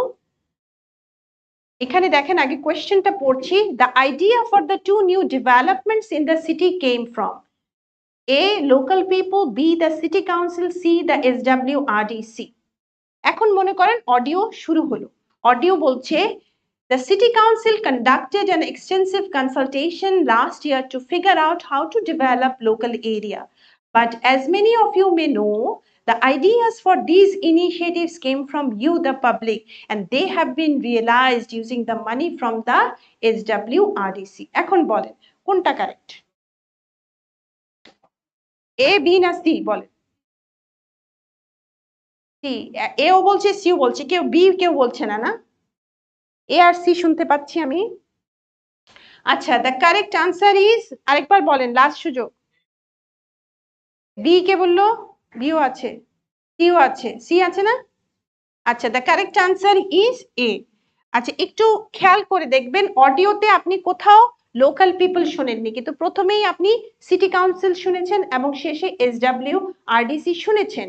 মজার কথা হচ্ছে আপনি সিটি কাউন্সিল শুনেছেন অডিওতে, কিন্তু এটা কারেক্ট আনসার না। আপনি অডিওতে SWRDC শুনেছেন, এটাও কারেক্ট না। লোকাল পিপল শোনেননি, যেটা শোনেননি সেটাই কারেক্ট আনসার। মজার বিষয় না? যেটা শোনেননি সেটাই আনসার। কিভাবে? কারণ কি, এই যে এখানে দেখেন, the ideas for these initiatives came from you the public, and public and local people হচ্ছে synonym। বোঝা গেল আইডিয়াটা কার থেকে এসছে? পাবলিকের থেকে আসছে, আর পাবলিক আর লোকাল পিপল হচ্ছে সিনোনিম।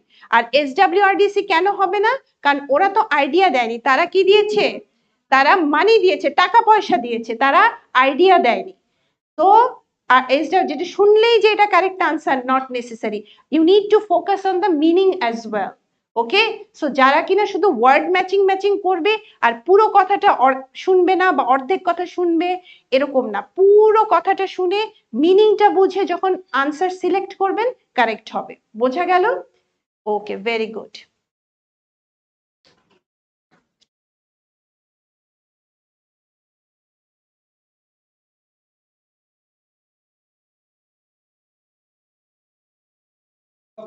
জি জি,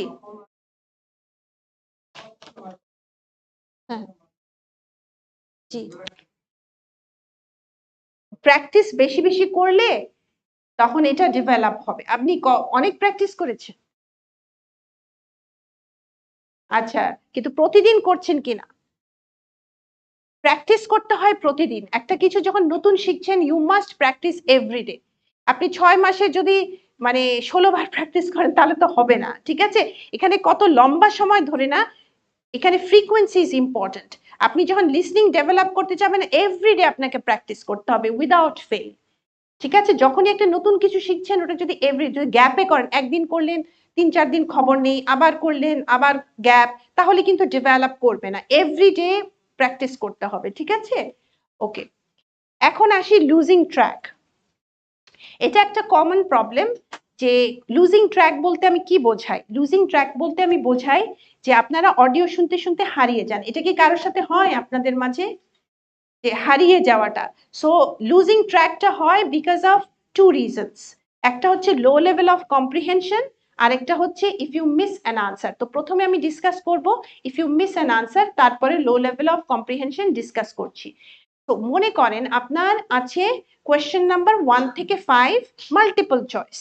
তো আপনাকে যখন বলা হলো now look at question number 1 to 5 বলে অডিওটা থেমে গেল। সো আপনি ওই সময়টাতে কোয়েশ্চেনগুলো পড়ছেন, পড়ে আপনি রেডি, অডিও শুরু হলো, ঠিক আছে? অডিও শুরু হলো, আপনি শুনছেন, অডিও শুনে আপনি কোয়েশ্চেন নাম্বার 1 আনসার করলেন। আনসার করার পরে আপনি 2 তে আসলেন। মনে করেন for some reason you miss the answer of 2, হতে পারে না আপনি আনসারটা ক্যাচ করতে পারেননি, মিস করে গেছেন।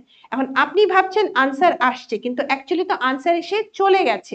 ওকে, audio has now move to question number 3, আপনি কোথায়? 2 তে। একটু পরে the audio will move to 4, আপনি কোথায়? 2 তে। না, আপনি 2 তেই বসে আছেন, ওই যে আনসার পাননি। আরেকটু পরে অডিও উইল মুভ টু 5, আপনি কোথায়? ওই 2 তে। তো এটা হচ্ছে গিয়ে লুজিং ট্র্যাক। তো never get stuck to a question if you miss an answer. একটা আনসার যদি মিস করে ফেলেন, ওটাতে বসে থাকবেন না, you must move on with the audio. কারণ একটা গেছে যাক, ইটস জাস্ট 1 নাম্বার, কিন্তু একসাথে 3-4টা মিস করে ফেলা মানে একসাথে 3-4 মার্ক চলে যাওয়া। সো সেটা অবশ্যই কাম্য নয়, তাই না? সো আপনাকে মাথায় রাখবেন, মেন্টালি প্রিপেয়ার থাকবেন, if I miss an answer I shouldn't panic, I should keep up with the audio and move forward. বোঝা গেল? এটা হচ্ছে নাম্বার 1। নাম্বার 2, বুঝতেও তো পারতে হবে যে আসলে আমি মিস করেছি এবং অডিওটা নেক্সট কোয়েশ্চেনে চলে গেছে। এই রিয়েলাইজেশন না আসলে তো আপনি বসেই থাকবেন, তাই না? সো কিভাবে বুঝবেন যে অডিও নেক্সট কোয়েশ্চেনে গিয়েছে? এটা হচ্ছে ওই যে সময় পাবেন, যে ওই যে যখন বলবে আপনাকে যে now look at question number 1 to 5, অত্যন্ত ভালো করে কোয়েশ্চেন পড়বেন। আমি এটা আমার পার্সোনাল এক্সপিরিয়েন্স থেকে বলছি। যখন আমি ক্লাস কন্ডাক্ট করি, প্র্যাকটিস করাই, আমি দেখি স্টুডেন্টরা পড়ছে না, এদিক ওদিক তাকাচ্ছে, মানে অন্যদিকে মন। এগুলো করলে কিন্তু হবে না। ওই প্রত্যেকটা সেকেন্ড আপনাকে ব্যয় করতে হবে রিডিং দ্য কোয়েশ্চেন। যত যদি সম্ভব হয় 2 বার কোয়েশ্চেন পড়েন, যত বেশি কোয়েশ্চেন পড়বেন তত বেশি আপনার মাথায় থাকবে এবং আনসার করতে সুবিধা হবে, নাম্বার 1। আর একটা ট্রিক শিখিয়ে দিচ্ছি, how to increase this time. প্রত্যেকটা সেকশন শেষ হওয়ার পরে they will tell you you have half a minute to check your answer. Instead of checking the answer, you move to the next section and start reading the question. এই একবার পড়লেন, পরে আরেকবার যে বলছে now look at question number 1 to 5 বা 5 to 10 যেটাই হোক, তো দ্বিতীয়বার পড়ার আপনি সুযোগ পাবেন। আমি কি বোঝাতে পেরেছি? সো এভাবে আপনি প্রত্যেকটা মুহূর্ত যদি স্পেন্ড করেন রিডিং দ্য কোয়েশ্চেন, যেগুলো আপনি যে সময় আপনি অডিও শুনছেন না সেই সময়টা যদি সম্পূর্ণ ব্যয় করেন রিডিং দ্য কোয়েশ্চেন, প্রত্যেকটা ওয়ার্ড পড়েন এবং আন্ডারলাইন করবেন, তখন এগুলো আপনার মাথায় থাকবে। এবং when you listen, তখন যখন অডিওটা নেক্সট মানে অপশনে নেক্সট কোয়েশ্চেনে মুভ করবে, আপনি টের পাবেন, আপনি রিয়েলাইজ করবেন, oh they are talking about the next question, now I missed it, and you will quickly move to the next question. কিন্তু আপনি যদি ভালো করে পড়া না থাকে আপনার কোয়েশ্চেনগুলো, আপনি শুনলেও বুঝবেন না যে কোয়েশ্চেনে নেক্সট কোয়েশ্চেনে মুভ করেছেন। কিন্তু যখন আপনি ভালো মতো পড়বেন তখন আপনি রিয়েলাইজ করতে পারবেন যে actually the audio has move to the next question. বোঝা গেল how to avoid this? And now I come to the last point, which is low level of comprehension. What does the word comprehension mean? কে বলতে পারে comprehension এর মানে কি? Understanding. So low level of comprehension means low level of understanding. আমরা বাঙালি, English is not our native language. So অনেকেরই audio শুনে বুঝতে অসুবিধা হয়, it's difficult to follow their accent, তাই না? তো এইটা ওই যে একটু আগে উনি যেটা বলছিলেন যে আমার বুঝতে অসুবিধা হয় ওদের accent, because you are not familiar with their accent, it's difficult for you. তো এটাকে ওভারকাম করতে হবে বাই ওই যে যেটা আগে বলেছি, মানে লিসেন, প্র্যাকটিস তো প্রচুর করবেন, practice listening to native speakers speaking, listen to native speakers speaking. Moreover, watch lot of English movies, drama serial, BBC, CNN news, documentaries, দিন রাত ইংলিশ শুনতে থাকবেন, শুনে শুনে you need to improve. It is little bit time consuming, মানে এটা কিন্তু রাতারাতি শিখবেন না, আপনি এক সপ্তাহ শুনে বলতে পারেন না why am I not improving, আস্তে আস্তে ইমপ্রুভমেন্ট হয়। So you need to be patient, তবে শুনতে থাকবেন, শুনতে শুনতে ইমপ্রুভ হবে। ঠিক আছে, বোঝা গেল? ক্লিয়ার? আচ্ছা, এখন আমরা একটু প্র্যাকটিস করব। একটু নিকিতা একটু এটা ডিস্ট্রিবিউট করতে হবে, আতিক বা কাউকে একটু ডাকেন তো, একটু প্র্যাকটিস করি, ঠিক আছে?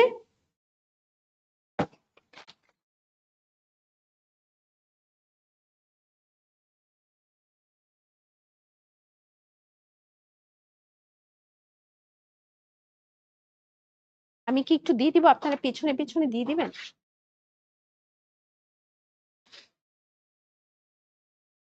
দিয়ে কিছু দিই, আপনি একটু দিয়ে দেন, বেশি চলে গেছে, একটু ওই পাশে কিছু দিয়ে দেন।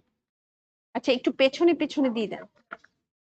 আচ্ছা, পিছনে পিছনে দিতে থাকেন, সবাই এক কপি করে নিবেন। এই যে এটা সবাই এক কপি করে পেছনে দিতে থাকবেন। একটু দেখেন তো ওরা দিচ্ছে নাকি, ডিস্ট্রিবিউট করে নাকি সবাই। জামিল স্যার আসছে? ঠিক আছে, আচ্ছা ঠিক আছে, আসলে বলেন, আসলে একটু মানে হঠাৎ করে তো একটা জিনিস স্টপ করা যায় না। হ্যাঁ, আপনি আসলে বসায় তারপরে আমাকে বলবেন, তারপরে 5-10 মিনিট দিবেন, আমি র্যাপ আপ করবো, তারপরে যাবো।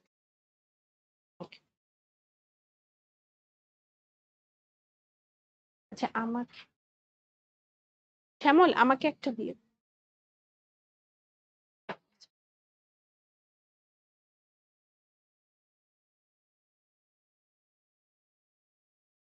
আচ্ছা, সবাই পেয়েছেন এটা ওয়ার্কশিটটা? শ্যামল এদিকে একটু দিবেন।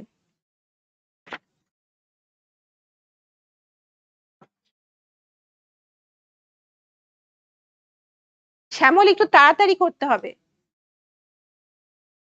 এদিকে আসেন, আপনি ওদিকে একসাথে 2-3টা দিয়ে আসেন, এদিকে আসেন, এদিকে আসেন, এদিকে সবাই পেয়েছে তো, আপনি এদিকে আসেন, ওই যে ওই কর্নারে যান। ওকে, সবাই একটু ওয়ার্কশিটের দিকে তাকাবেন। কোয়েশ্চেন নাম্বার 11-12 এগুলো মাল্টিপল চয়েস, ঠিক আছে? তারপরে দেখেন কোয়েশ্চেন নাম্বার 13 থেকে 15, এটা একটা টেবিল কমপ্লিশন। এখানে একটু দেখেন কোয়েশ্চেন নাম্বার 13টা হচ্ছে প্রথম কোয়েশ্চেন। আমরা একটু দেখি, আমরা টেবিলের দিকে তাকাচ্ছি সবাই। কোয়েশ্চেন নাম্বার 13 থেকে 15, ট্যুর নেম ডিটেইলস। প্রথমটা দেখেন অর্কিড অ্যান্ড ফাঙ্গি, তারপর হচ্ছে ওয়াকিং ট্যুর, মানে কোন ধরনের ট্যুর সেটাকে ডেসক্রাইব করছে। তারপর এটা হচ্ছে 4 wheel drive tour to the কোন ধরনের আনসার আশা করছেন? টু দা মানে কোথায়, একটা স্পটের কথা বলছে তাই না, to that destination or spot, তো ওখানে ওই নামটা আসবে। এরপরে দেখেন fishing to catch lunch, fishing করতে হবে লাঞ্চের জন্য। ক্রোকোডাইল ক্রুজ ডিপার্টস অ্যাট, তার মানে কি আশা করছেন এখানে? ডেইলি টাইম, এখানে টাইম আসবে, ওকে। আর পরেরটা হচ্ছে ডিপার্টস অ্যাট সানডাউন, তার মানে ট্যুরের নামটা আসবে তাই না। নাম্বার 15-এ কি আসবে বলেন তো? ট্যুরের নামটা আসবে, ওকে। এরপরে দেখেন what three items of clothing does speaker recommend for the rainforest? তো এখানে তিনটা ক্লোদিং আইটেমের নাম আপনাকে লিখতে হবে। একটা আইটেম লিখবেন 16-এ, একটা 17-এ, একটা 18-এ। বোঝা গেল? ওকে, একটা একটা করে প্রত্যেকটা লিখবেন, একসাথে তিনটা লিখে রাখবেন না, ঠিক আছে। আর এখানে একটা ওয়ার্ড লিমিট আছে, নো মোর দেন 3 ওয়ার্ড, তার মানে 1 ওয়ার্ড লিখতে পারবেন, 2 ওয়ার্ড লিখতে পারবেন, ম্যাক্সিমাম 3 ওয়ার্ডস, এর বেশি লেখা যাবে না। এরপরে দেখেন 1920 which two things in the forest does the speaker give a warning about? তো দুটো জিনিস নিয়ে ওয়ার্নিং দিচ্ছে, একটা ওয়ার্নিং যে জিনিস নিয়ে দিচ্ছে 19-এ লিখবেন, আরেকটা 20-তে লিখবেন। Clear everyone? ওকে। এরপরে দেখেন সেকশন 3 কোয়েশ্চেন নাম্বার 21 টু 25, এটা কি মাল্টিপল চয়েস। তো এগুলো আমি যেটা স্ট্র্যাটেজি যেটা বলবো, আচ্ছা একটু সবাই এখানে একটু দেখেন, এই যে স্ট্র্যাটেজিস যেগুলো আপনি ফলো করবেন সেটা হচ্ছে যে প্রথমে you need to read the question. 21টা দেখেন, this sessions with the counsellor are, so sessions আর কাউন্সিলর এই দুটো কিওয়ার্ড। তারপরে ABC খুব ভালো মতো পড়বেন, ঠিক আছে। দেখেন কম্পালসারি ফর অল স্টুডেন্ট, কম্পালসারিটা আন্ডারলাইন করবেন। বিতে আছে available to any student, available underline করবেন। ফর সায়েন্স স্টুডেন্টস অনলি, তো সায়েন্স স্টুডেন্টস এটাকে আন্ডারলাইন করবেন। যখন আপনি অডিও শুরু হবে ওয়ার্ড ম্যাচিং ম্যাচিং করবেন না, পুরো কথাটা শুনবেন, পুরো কনভারসেশনটা শুনে যেটা কারেক্ট অপশন সেটাকে সিলেক্ট করবেন, ঠিক আছে। ওকে। 22 দেখেন, the councillor says the new students have to, new students have to underline করেন, সবাই করে ফেলেন আন্ডারলাইন এখনই। এদিকে আপনার ফোকাস থাকতে হবে, এটা যদি আপনারা মাল্টিপল চয়েসে আন্ডারলাইন না করেন আনসার খুঁজে পাবেন না। A spend more time on the college premises, okay, এখানে কি আছে মোর টাইম কলেজ প্রেমিসেস কে আন্ডারলাইন করেন। B get use to working independently, working independently কে আন্ডারলাইন করেন। সি হচ্ছে work harder than they did at school, work harder, তারপরে then at school কে আন্ডারলাইন করেন। 23 John complains that the resource centre, এখানে complains আর resource centre কে underline করেন। Has limited opening hours, limited opening hours কে underline করেন। B has too few resources, few resource কে আন্ডারলাইন করেন। C gets too crowded, too crowded কে underline করেন। 24 the counselor suggests to John that, তো counsellor suggest কে underline করেন। A most other students can cope, okay, most students কোপ এটাকে underline করেন। বি হচ্ছে he needs to study all the time, তো এখানে স্টাডি অল দ্য টাইম কে আন্ডারলাইন করেন। এন্ড সি হচ্ছে he should be able to fit in some leisure activities, fit in some leisure activities কে underline করেন। 25 before being able to help John the counselor needs to, so before being able to help John তারপরে হচ্ছে counselor needs to, এই দুটোকে underline করেন। A talk with some of his lecturer, talk আর lecturer কে underline করেন। consult his tutor এটাকে পুরোটাই আন্ডারলাইন করেন। and get more information for him, ঠিক আছে, বোঝা গেল। এখন আমি অডিও প্লে করছি, সবাই একটু put on your headphone please.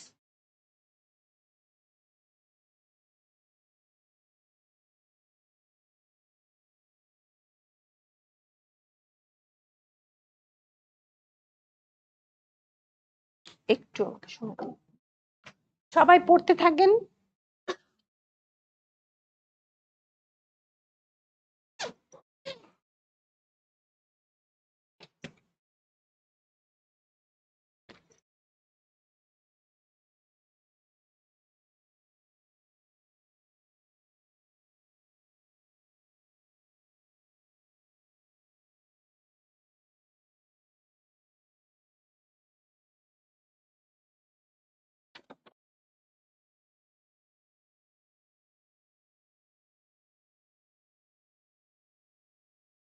ঠিক হবে। একটু আমরা এখানে যাব, just give me a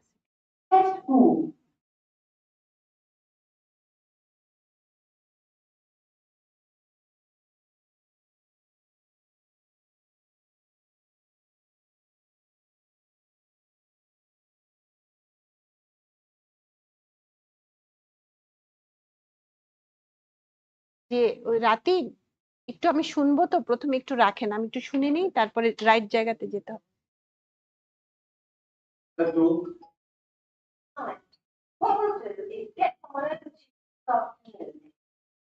Well, good.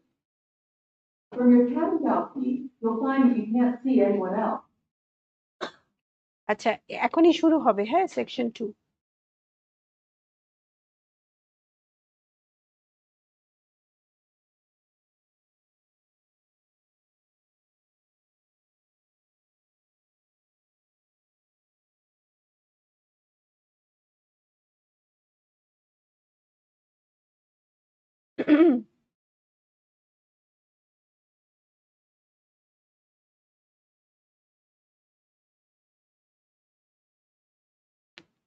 সবাই শুনে ঠিক আছে না? শুনে আনসার লিখে ফেলবেন, ঠিক আছে?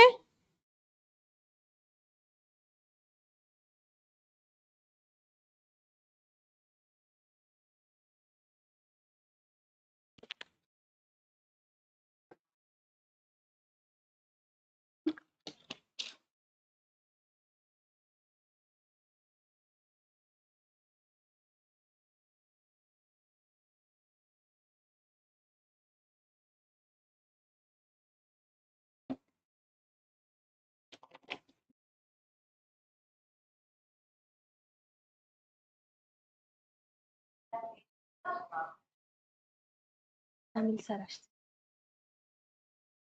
অসুবিধা নাই, আমি চলে যাবো, উনি হি উইল টেক ওভার, এটা করেই আমি শেষ, ঠিক আছে?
হ্যালো?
ওকে, কি অবস্থা আপনাদের? আনসার পেয়েছেন?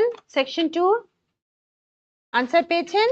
আচ্ছা, আমরা একবারে পুরোটা শেষ করে পরে আনসার ডিসকাস করব। এই যে বললাম, now you have half a minute to check your answer. আপনারা কি করবেন? You will go to section 3 and start reading the questions. যত বেশি পড়বেন তত বেশি মাথায় ঢুকবে। তো এখন কোনটা পড়বেন? 21 থেকে 25 সেকশন 3 এটা পড়া শুরু করেন। ঠিক আছে, I am playing the audio again.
দিতে পারেন?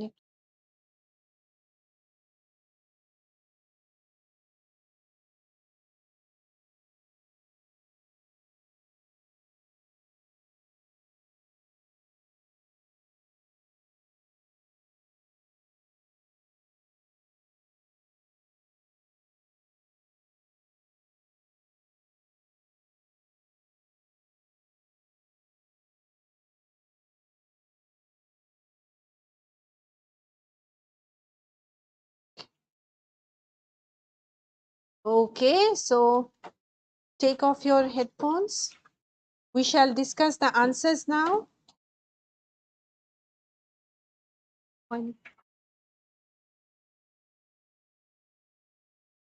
Hello.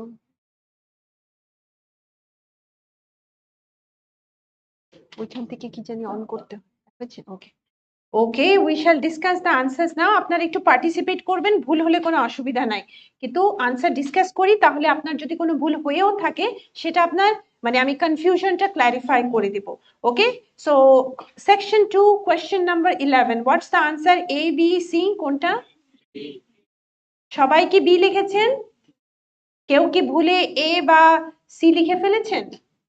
আচ্ছা, B is the correct answer. I am happy that you got the correct answer. কারণ কি, আমরা কি শুনেছি যে there are no newspapers or TVs and there's only one phone and that's in the office, তার মানে phone কিন্তু আছে, কিন্তু একটা আছে কিন্তু আছে তো, তাই না?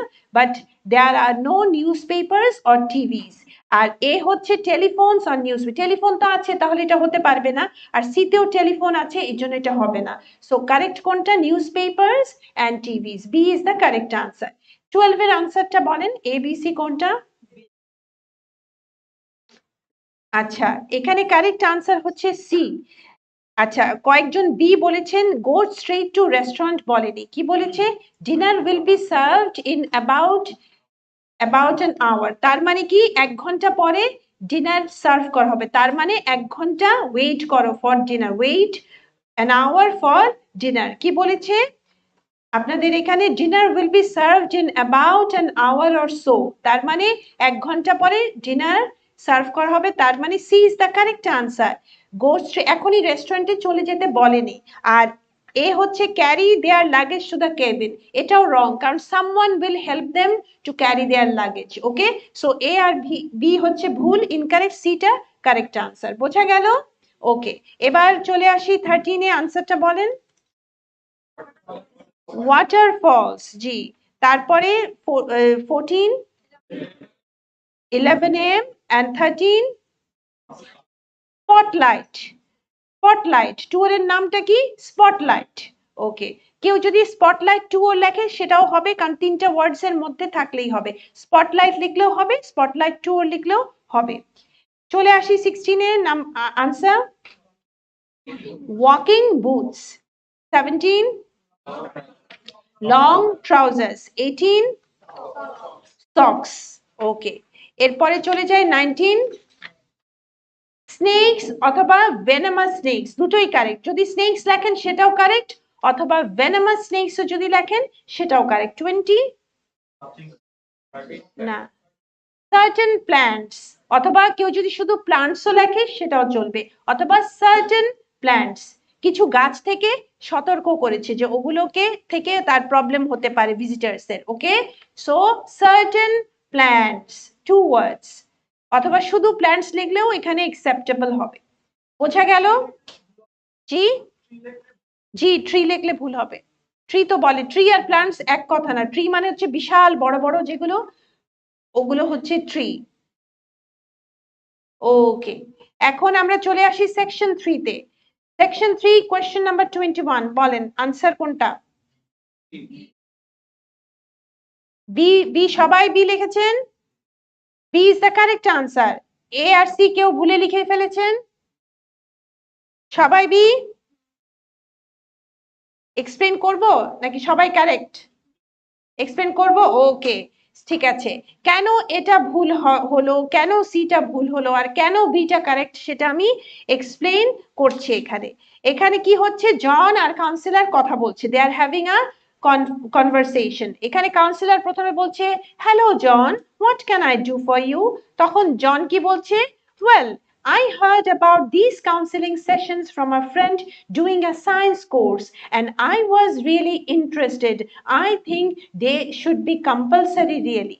তো এখানে জন কি বলছে, সে এই কাউন্সিলিং সেশন সম্পর্কে শুনেছে একটা ফ্রেন্ডের কাছ থেকে যে কিনা সায়েন্স কোর্স করছে, এবং জন মনে করে এটা কম্পালসারি হওয়া উচিত। কাউন্সিলর কিন্তু বলেনি এটা কম্পালসারি। এরপরে কাউন্সিলর উত্তরে কি বলছে, well, to be quite honest John, I think they would be useful for everybody. সবার জন্যই ইউজফুল হবে, তার মানে তো এটা শুধু সায়েন্স স্টুডেন্টদের জন্য না, ঠিক আছে? তো আবার বলছি, well, to be quite honest John, I think they would be useful for everybody, but well, everybody has their own way of going about things. I prefer people just to drop in when they can. কি বললো, এর বাংলা মানেটা কি, যে এটা সবার জন্যই useful হবে, তবে সবারই একটা নিজস্ব ওয়ে আছে, আমি প্রেফার করি যার যখন সুবিধা সে তখন আসুক। তার মানে এটা কম্পালসারি না, তার মানে এটা শুধু সায়েন্স স্টুডেন্টদের জন্য না, তার মানে it is available to any student, সবার জন্যই উন্মুক্ত, যার যখন সুবিধা সে তখন আসবে। বোঝা গেল কেন বি কারেক্ট, কেন এ আর সি কারেক্ট না? সো কেউ যদি মনে করে আমি তো কম্পালসারি শুনেছি, কম্পালসারি কারেক্ট, নো, পুরো কথা শুনতে হবে, আগে পরের কথা শুনতে হবে। কেউ যদি জন এটা ফ্রেন্ডের কাছ থেকে শুনেছি যে সায়েন্স কোর্স করছে, এর মানে কিন্তু এটা না যে এটা শুধু সায়েন্স কোর্স মানে সায়েন্স স্টুডেন্টদের জন্য। এটা হচ্ছে, সে বললো না councillor, it would be useful for everyone, তার মানে এটা সবার জন্য। বোঝা গেল? Very good. 22 আনসার বলেন, এবিসি কোনটা? এবিসি বলেন আনসার। সবাই সি লিখেছেন, কেউ এ বা বি লেখেননি? কি লিখেছেন? এ লিখেছেন। আর বি কেউ লিখেছে? কেউ লিখেছে বি? একটু হাত তুলতে পারেন। জি, you are correct, B is the correct answer. Okay, বিটা কেন কারেক্ট এখানে? Get use to working independently. কি বলেছে এখানে কাউন্সিলর? আমরা অডিওতে কি শুনেছি? New college students really have to do a lot of work on their own. নতুন স্টুডেন্টদের তাদের নিজেদের অনেক on their own and independently হচ্ছে প্যারাফ্রেজিং। ইন্ডিপেন্ডেন্টলি মানে কি? On their own. কি বলেছে? নতুন স্টুডেন্টদের তাদের নিজে নিজে অনেক কাজ করতে হবে, তার মানে কোনটা? বি। এবার কি বুঝেছেন সবাই কেন বি হবে? সো কয়জন কারেক্ট করেছে এবার হাত তোলেন। এখন তো দেখা যায় অনেকেই, আগে যখন জিজ্ঞেস করলাম তখন মাত্র একজন হাত তুলেছে। আচ্ছা ঠিক আছে, ওকে। এবার 23 বলেন কোনটা? সবাই এ। এ ইজ দ্য কারেক্ট আনসার। কি শুনেছি আমরা? যে resource centre is very good but it closes early. Closes early মানে তাড়াতাড়ি বন্ধ হয়ে যায়, তার মানে limited opening hour. 24 বলেন সবাই সি। অন্য কি এ বা বি কেউ লিখেছেন? বি লিখেছেন। আচ্ছা, আর কে পিছন দিকে কি লিখেছেন? আপনি কি লিখেছেন? কি লিখেছেন আপনার? কি লিখেছেন? আচ্ছা, দুটো কখনোই দিবেন না। যখন আপনি দুটো দেন তখন কিন্তু আপনাকে জি, আচ্ছা তাহলে আপনি মুভ করে যেতে পারতেন অন্য সিটে। এনিওয়ে অসুবিধা নেই। The correct answer is C. ঠিক আছে, সিটা কেন কারেক্ট? এই যে সি মানে হচ্ছে he should be able to fit in some leisure activities. You'll find that you still have time for yourself and your hobbies as well. Hobbies are leisure activities কি হচ্ছে সিনোনিম। পুরো কথাটা আবার বলছি, if you do this with a plan, তার মানে তুমি যদি প্ল্যান মতো কাজ করো তাহলে কি হবে? You'll find that you still have time for yourself and your hobbies as well. তুমি যদি প্ল্যান মাফিক কাজ করো তুমি তোমার নিজের জন্য এবং হবিজের জন্য সময় পাবে। তার মানে কোনটা? লিজার অ্যাক্টিভিটিস আর হবিজ হচ্ছে সিনোনিম। এখানে মোস্ট আদার স্টুডেন্টস ক্যান কোপ, এই ব্যাপারে কিছু সে মানে এই ব্যাপারে সে কিছু বলেনি, ঠিক আছে? আর স্টাডি অল দ্য টাইমও সেটা বলেনি। আচ্ছা, এবার আসছি লাস্ট ওয়ান 25 বলেন, একটু জোরে বলেন। C, yes. তার মানে কি? যে get more information from him. কি বলেছে এখানে? সে যে কি বলেছে? I need to find out a few more things about you first. যে তোমাকে হেল্প করার আগে I need to find out a few more things about you first. তার মানে get more information from him. বোঝা গেল? তো আপনাদের মাল্টিপল চয়েস নিয়ে একটু কনফিউশন ছিল আপনার, আশা করি হেল্প করতে পেরেছি।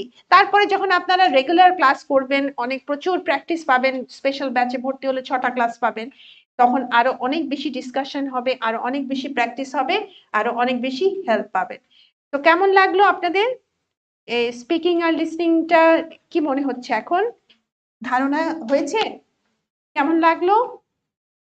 ভালো লেগেছে? আচ্ছা, একটু আমাকে একটু সময় দিবেন। রাতির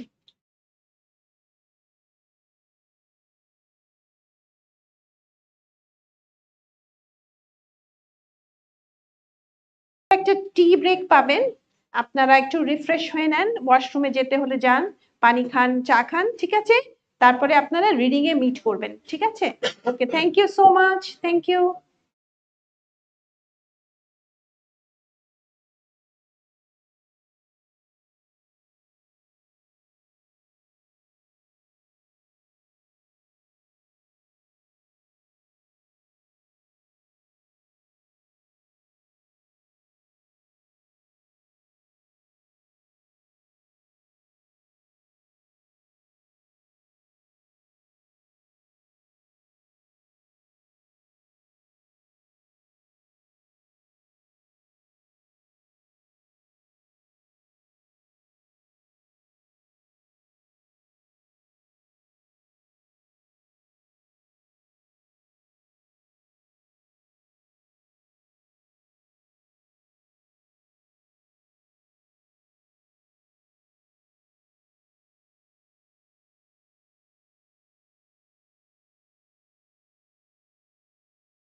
Attention everyone. আমাদের নেক্সট মডিউলের ক্লাসগুলো আমরা স্টার্ট হতে যাচ্ছে। আমরা সবাই আমাদের নিজ নিজ সিটে বসে পড়বো।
Mike, Mike.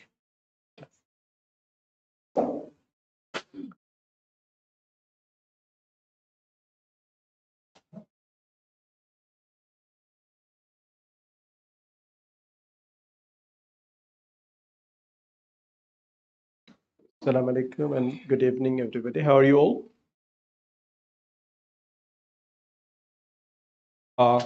I would like to, at the very outset, I'd like to extend a very warm welcome to today's special sessions on reading and writing.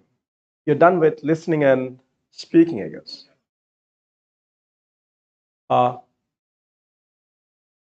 Let me begin by briefly introducing myself. My name is Jamil Ahmed. I am a Cambridge qualified teacher of English, and I've also worked as an examiner of IELTS at British Council for many years. I studied economics and English language teaching in Bangladesh, Australia, and the United States of America. I'm a Fulbright Scholar of the US State Department and father of 3 boys and a girl, mashallah. I actually come from Sylhet and I'm currently based in Dhaka. That's about me. So let's begin the session. I always like to begin this particular module reading by telling my participants a personal story of mine from Melbourne many years ago. Story from Melbourne in Australia. Right after graduating from the University of Melbourne, I worked for the RMIT University's Language Center for a while. Center like this, an IELTS test center. And the two universities are just 1 kilometer apart. The university I graduated from was Melbourne, University of Melbourne. And the one I worked in was RMIT, Royal Melbourne Institute of Technology. Now it's a full-fledged university. RMIT University, on the same Swanstone Street. I was surprised to see a large number of native speakers sitting for IELTS exam, white native Australians sitting for IELTS exam. You know why I was surprised? IELTS is not meant for native speakers, right? meant for non-native speakers of English. However, I saw a large number of native speakers sitting for the IELTS exam. So I was naturally surprised.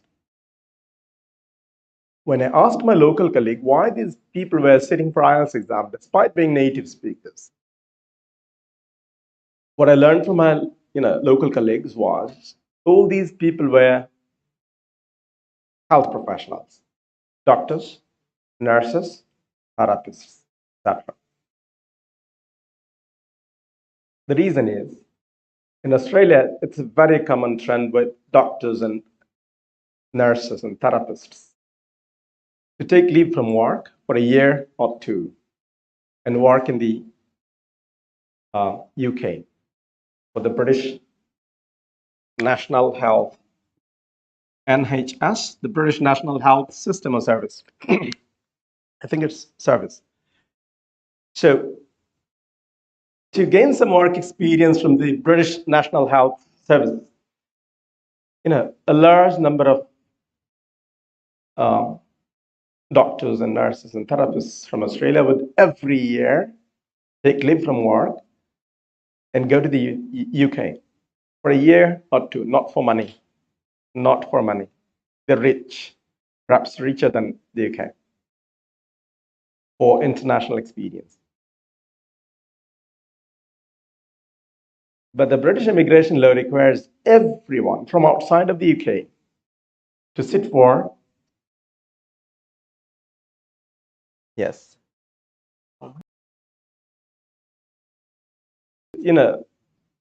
the British immigration law requires everyone to sit for IELTS or OET. IELTS or OET, Occupational English Test. You have to pass either IELTS or OET to work in NHS. It's an immigration requirement. Now, can you relate why so many white Australian native speakers were sitting for IELTS exam? Can you relate? You can relate my story, right? Okay. I was even more surprised when I had a quick look at the average result, test result. The average result was something like this: 8 or 8.5 or 9.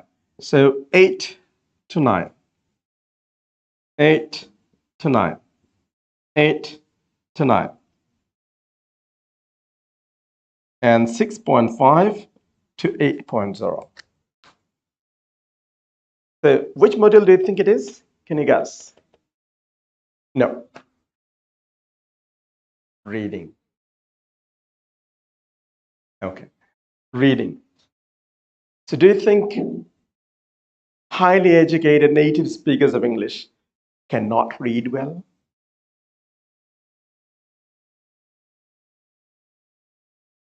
So what do you think could be the reason for this? Vocabulary. Any other reasons? Sorry? Accent. It's reading test. Time management. Yes. You are there. Time management.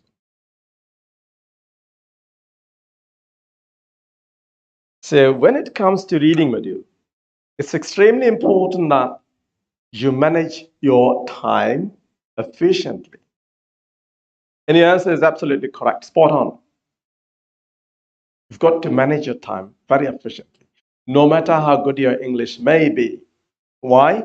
Because in 1 hour in the reading module, you get to read 3 huge texts or passages, each followed by 13, 12, or 14 questions. So 13 threes are 40. If you're not very good at maths like a teacher, 13 threes are 40.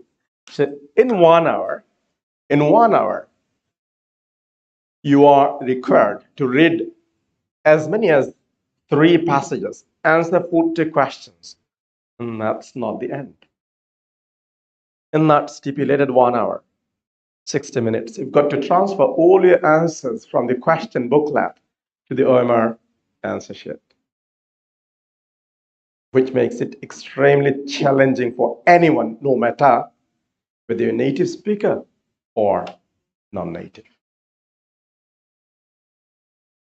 In 1 hour, at the end of the listening test, at the end of the CD, you get 10 extra minutes to transfer your answers from the question booklet to the OMR answer sheet.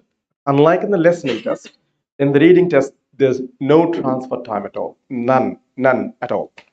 No transfer time. That means in that stipulated 60 minutes, you not only read these three passages, not only do you answer these 40 questions, you also have to transfer all your answers onto the OMR answer sheet, because the markers do not mark your question booklet. Let's suppose you've been able to answer all your questions in 1 hour, but at the end of the test, you didn't have any transfer time. So the marker doesn't care, because the markers do not mark the question booklet. They mark the OMR answer sheet. So if you're going to read these three passages between the lines, you know what I mean by between the lines? Line by line. So if you're going to read the texts very intensively, you will not, and I repeat, you will not be able to complete your test in 1 hour. I cannot do it either. I honestly admit, I cannot do it either. Even the test writers at Cambridge, if you ask them to sit for the reading tests, they will admit that it's extremely difficult to be able to complete the test in 1 hour. Even those who write the test. So in a class like this, we teach some techniques which you can use to overcome your difficulty in the reading test. So, like I said before, you cannot afford to read these three passages intensively. What you do is you skim. I don't need this at this stage.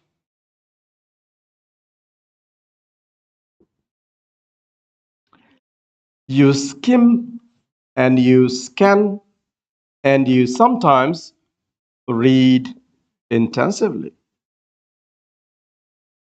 Now, the only way you can complete your exam in 1 hour is when you are able to use these three techniques simultaneously. Sometimes for some questions, you've got to skim the text. That means you just look for the main idea in a paragraph. In each paragraph, you're only interested in the main idea, not in supporting ideas nor in details. You're only interested in the main idea of the paragraph. That's when you skim the text. So some questions, to be able to answer some of the reading questions, you will have to skim the text. You want to read, you will skim it. There are certain other questions for which you have to skim the text. So you skim for main idea questions. And you scan for specific information questions.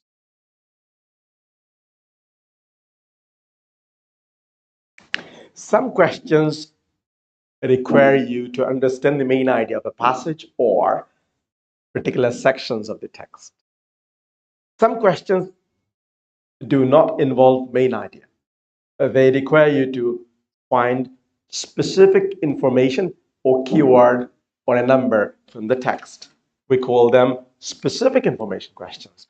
And when you are given a specific information question, the technique for you to use is scanning. Can you relate?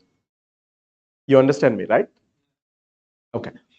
So you skim the text when the questions involve main idea. You scan the text when the question involves specific information. Now, there's a few who have sat for IELTS exam previously, or if set for mock tests or if practice questions at home, there are many questions that require you to match headings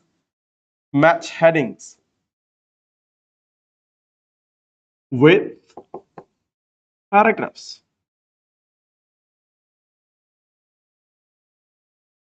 When you match headings with paragraphs, do you think the questions involve main idea or just specific information? Main idea. So every time the instruction asks you to match headings with paragraphs, you skim the text rather than scan it or read it intensively. And when you skim the text, you're only trying to find out the main idea. You ignore supporting ideas. You ignore detail. So if you're able to skim, you will be able to complete your test in 1 hour. But if you're going to read the passages intensively, you will not, and I repeat, you will not be able to complete your test in 1 hour, no matter whether you're a native speaker or non-native speaker, no matter how good or bad your English. Okay, yes. I will answer this question later. Yes. Well, there's no basic difference. The only difference is in the reading test, in the computer-based test, you read the questions, the text on the computer monitor. Whereas in the paper-based exam, you can flip through pages. And there's no basic or fundamental differences between the two methods. Time management is almost the same. Almost the same. If you're comfortable using machine, I would recommend sitting for computer-based exam. But there are some people who are put off by machines. So they should go for paper-based exam. But there's no fundamental differences between the two methods, the two ways of sitting for the exam. So now you understand what I mean by skimming. Look at the structure of a paragraph, please. Structure, a paragraph usually contains a topic sentence. Topic sentence. So this is the topic sentence, which introduces the main idea of that paragraph. It is usually followed by some supporting ideas. Supporting ideas. So supporting idea number 1. And then maybe there's a detail to the first supporting idea. And then you'll find the next supporting idea number 2. And then a detail may or may not be there. That's how they expand the main idea of the paragraph into a paragraph, the topic sentence into a paragraph. The topic sentence contains the main idea of a paragraph. And this sentence is expanded into a paragraph by adding several supporting ideas and sometimes by adding one detail to every supporting idea. A detail can be a fact or description, for example, or personal experience. Now, when you're asked to match headings with paragraphs, which sentence would you read carefully? The main idea sentence, which is the topic sentence. So your focus should be here on this sentence. If you are going to read this whole paragraph, you not only waste time, but also you unnecessarily confuse yourself with wrong answer choice. When you read the full paragraph intensively and try to match it with one of the headings, you waste your time, of course, and then you see 2 or 3 answer choices taken directly from the passage. One from topic sentence, one from supporting idea, one from detail, another from another detail or another supporting idea. So which of these 4 options do you think would be the correct answer choice? The choice that is based on topic sentence. Now, if you skim the text, it should take you much less time than when you read the text intensively. Agree? You're only reading this topic sentence very carefully, and someone else is reading this full paragraph. Who takes more time? intensive reader. So when you read the text intensively, you face two disadvantages. Number one, you waste your time. Number two, you confuse yourself with wrong answer choices. But when you're able to skim effectively, you base your answer immediately in the topic sentence or main idea sentence. And that's what we teach in our reading classes. Certainly, in just 1 hour, I'm not going to be able to help you learn how to skim and how to scan or how to read. You know this very well, how to skim or how to scan. But we have very efficient teachers, trained examiners, trained teachers here, like myself and of many other colleagues. And we teach these techniques. How to skim effectively, how to scan for specific information. Just a minute on scanning. For example, a question asks you to find a keyword or a year. For example, when did the Mughal invade India? When did the Mughal invade India? Mughal কবে ভারত বর্ষ দখল করেছিল? When did the Mughal invade India? To be able to answer a question like this, do you think you really need to understand the text? Do you have to understand the full passage to answer a question like that? To be able to answer a question like that, what you do is browse your eyes quickly over the whole text, only looking for years, right? 1604, 1537 examples. I don't know the answer. If you ask me, honestly, I don't know the answer. When did the Mughal invade India? I don't know. You Google it, you'll find the answer. I don't know the answer. Because in the IELTS exam, they don't test your general knowledge, right? So whatever they ask has to be there in the text. So you don't have to memorize answers like BCS examination. Could I make my point clear? If the questions involve main idea, you would skim. That means you would try to understand the main idea sentence. But if the question asks you to find specific information, you would rather scan, you would not skim. But you will find a few questions in the reading test which cannot be answered by skimming nor by scanning. Only then would you be expected to read the text intensively. So that's for a small number of questions only. So out of 40 questions, about 30 can be answered by skimming and scanning. You'll find 8, 7, 10, 11 questions which cannot be answered by skimming or scanning. Only for those questions you will have to read the text intensively or particular sections of the passage intensively. If you can effectively do that, you should be able to complete your exam in 1 hour. But if you are going to read the 3 passages intensively, like the Australian doctors, you will be halfway through your exam when the invigilator will ask you to stop writing. I hope you can relate. So, to understand the structure of this paragraph, I'll take you back to writing module. Okay? Writing module. Skimming, scanning, intensive reading. These are techniques that we use in the reading test, right? But to understand what skimming is, or to understand the structure of a paragraph, I'll take you to writing now.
I'm sure you know the structure of the writing test.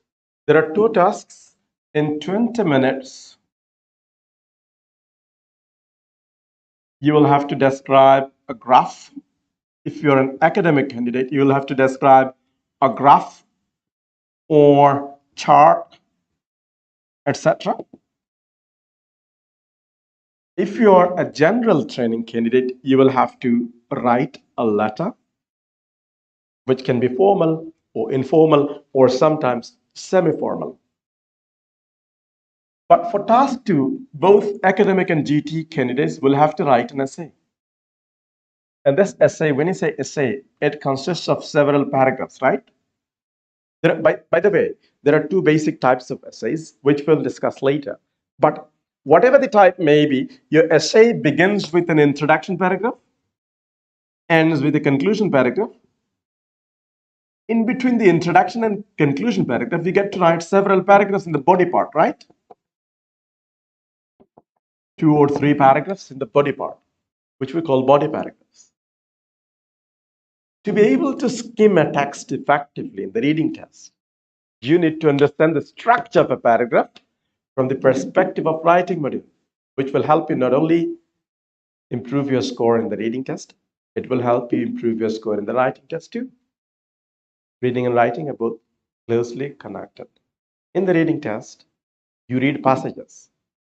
The one who writes those passages, for that person, there's essays, right? When you read them, you call them passages or texts. In the writing module, you get to write. Somebody else reads it, right? You have to write. So, be it reading module or writing module, there's no difference between the way you develop paragraphs. The same technique is used to develop paragraphs in the reading module as well as in the writing module. So, we will come back to introduction and conclusion later. Let's just focus on the body part. How to write paragraphs in the body of an essay. Let's just focus on this. Now,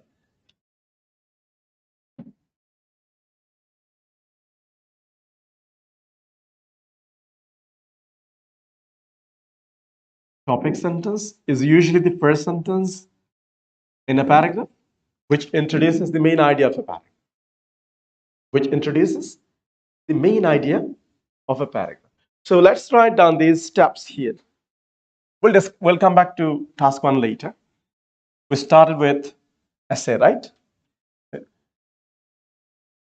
There are 3 basic steps that we follow when we write paragraphs. Body paragraphs.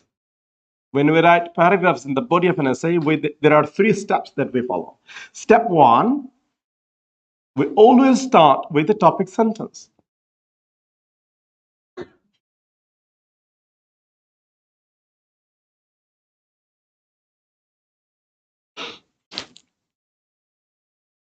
Then we add supporting ideas.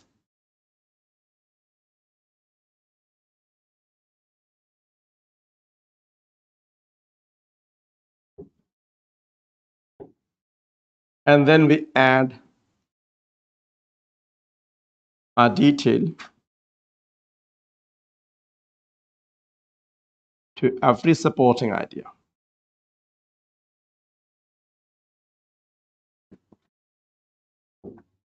So these are the 3 basic steps that we follow when we write paragraphs in the body of an essay.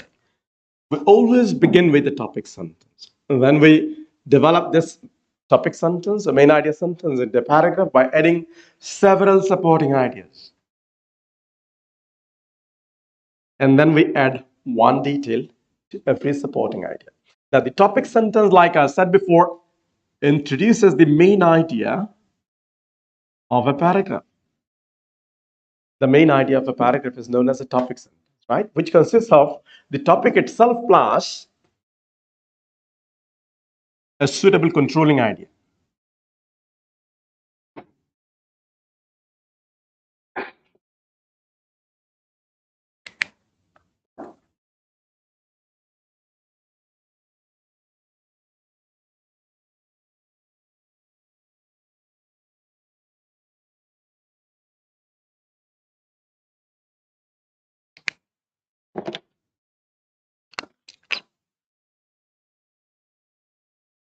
Let's pick a very simple essay topic from Bangladesh so that we can easily relate.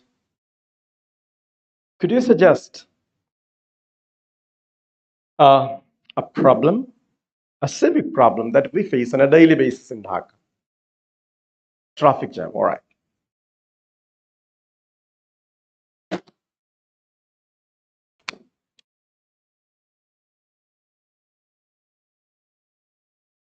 Traffic jam or traffic congestion?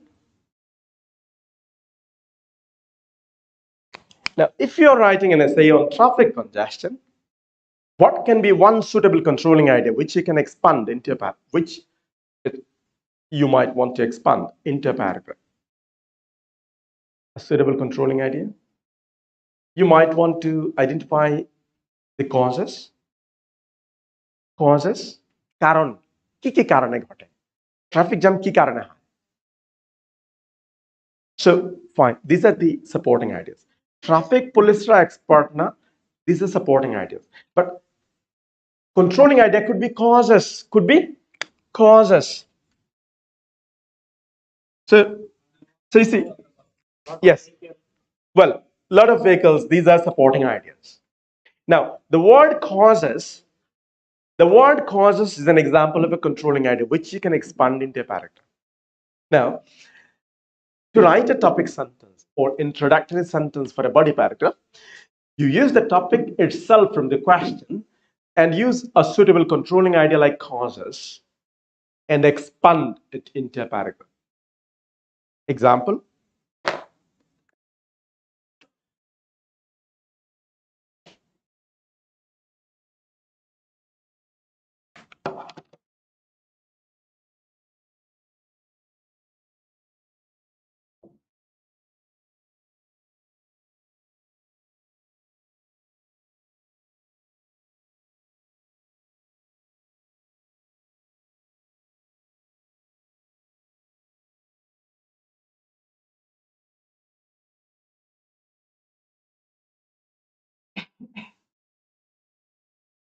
There are many causes of traffic congestion. Just by reading this, it's a very simple, very ordinary topic sentence, but a correct example of a topic sentence. Why correct? You see, this sentence consists of the topic itself, traffic congestion, plus a suitable controlling idea, which you can expand into a paragraph. CI for controlling idea. Now, just by reading this sentence, your reader, whoever it is, whoever he or she may be, your reader knows for sure that you are going to identify all the reasons why traffic congestion occurs in that particular paragraph. Or if you don't like this, some of you may not like this sentence. You might say, it's too ordinary, too simple. I understand. I agree. I agree. It's a very simple, very ordinary sentence. Some of you may not like it. Some of you might want to improve it. Let's try to improve it.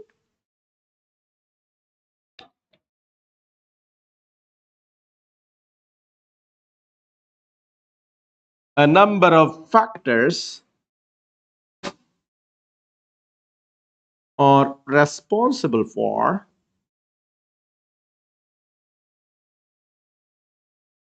traffic congestion.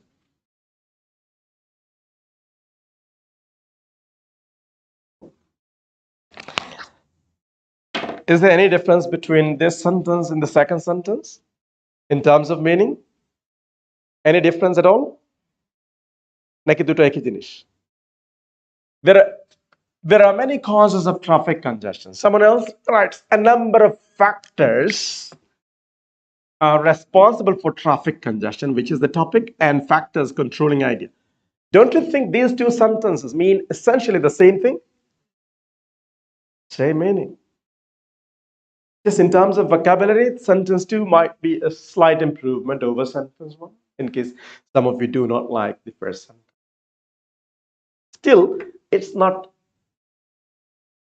a very good topic sentence which can help you score by 9. But let's try to lay the foundation first, and then we can build on. Right? Let's lay the foundation first, and then we can build on and improve our score from, let's say, from 5, 6 to 8 to 9.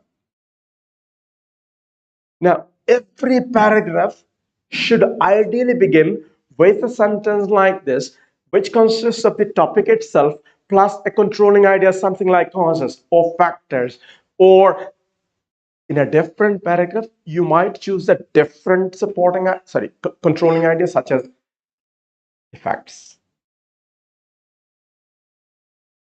In one paragraph, you might want to identify the causes. In the next paragraph, you might want to analyze the effects it has or consequences or results.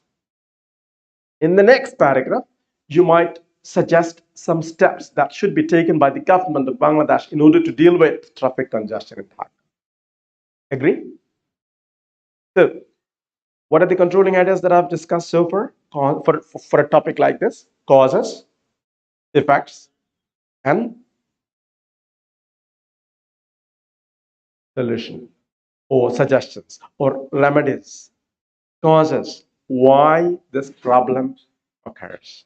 Effects, what effects does it have on city dwellers or on the economy or society?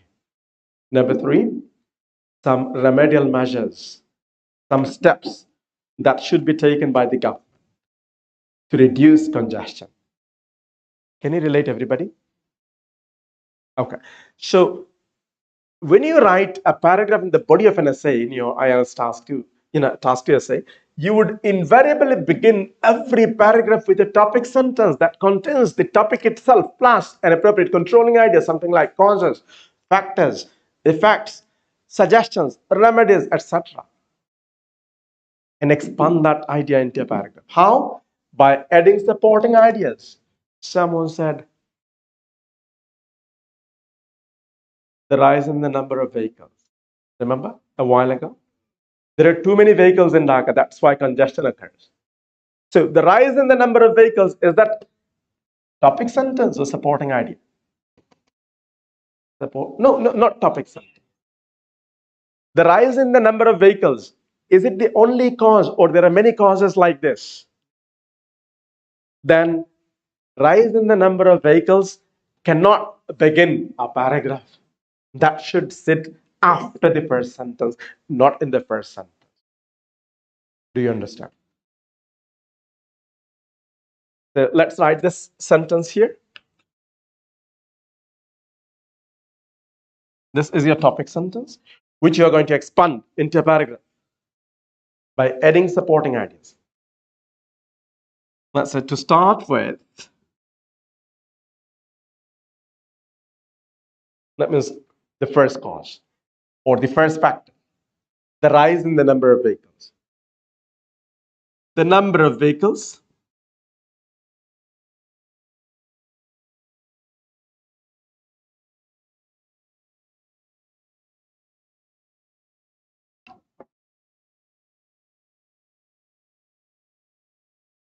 has been rising steadily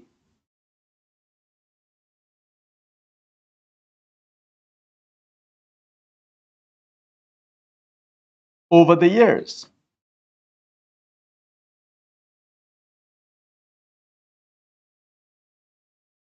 Contributing to congestion.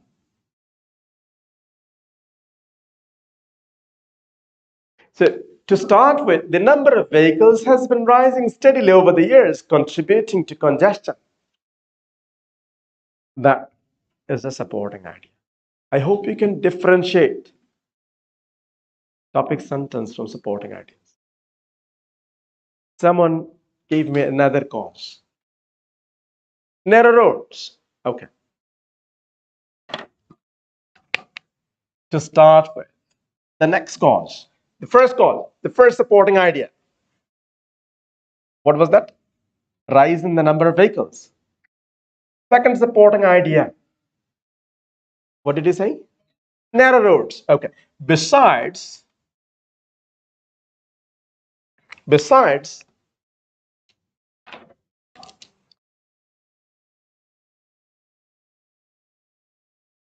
many roads and streets are too narrow for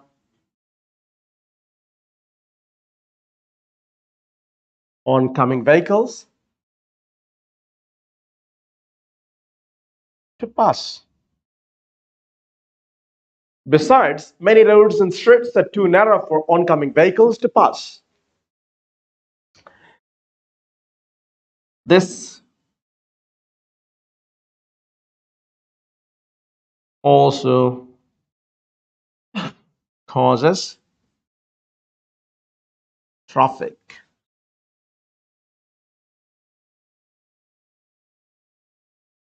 gridlocks. This also causes traffic gridlocks. See, your first supporting idea was the rise in the number of vehicles. Your second supporting idea is narrow roads and streets. Now, you may add more supporting ideas and expand this main idea into a paragraph. As many supporting ideas as you like. We are not here to write paragraphs, but we are here to learn how to write paragraphs, right? So I'm not expanding it further. That's how you expand the main idea into a paragraph. Can you relate, everybody? In an essay, no matter whether it's IELTS or TOEFL or GMAT or any other standardized language test, when you write an essay, after the introduction paragraph, between the introduction paragraph and conclusion paragraph, you get to write several body paragraphs, right? And you write every body paragraph using the same structure. You begin with the topic sentence.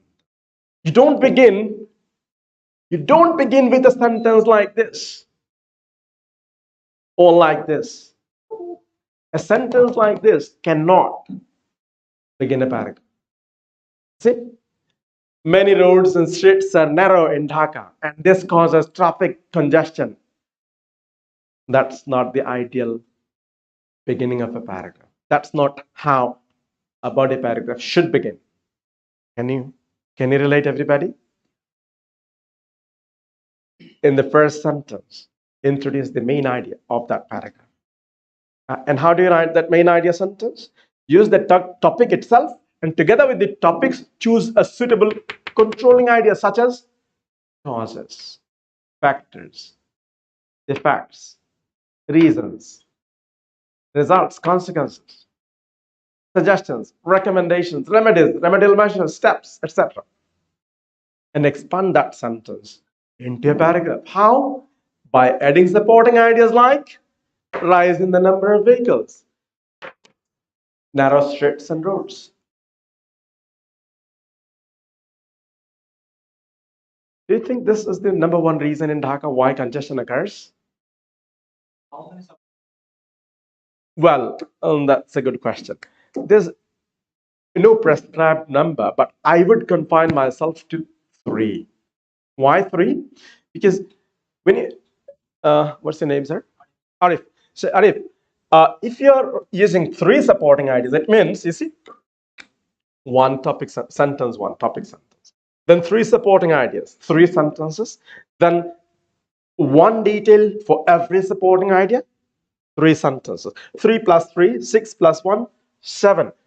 So a total of 7 sentences should be enough for a paragraph in the body of an essay. Do you agree? Okay. So it's neither too short nor too big. So I would suggest use 2 or 3 supporting ideas. No more than that. 2 or 3. By the way, in this simple paragraph, 1 step is missing. Which step is that? Which step is that? In this simple paragraph, 1 step is, no, look at these 3 steps. You begin with the topic sentence, then you expand the topic sentence by adding supporting ideas, and then you may add a detail to every supporting idea. Don't you think this last step is missing here? Yes. So a detail can be a fact or description. or example, or personal experience.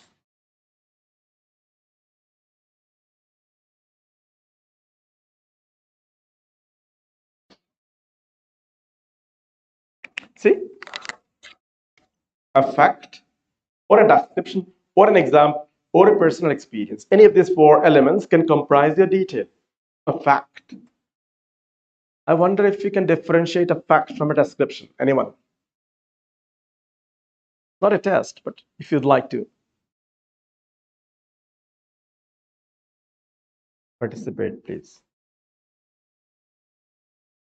How would you differentiate a fact or a description from a description?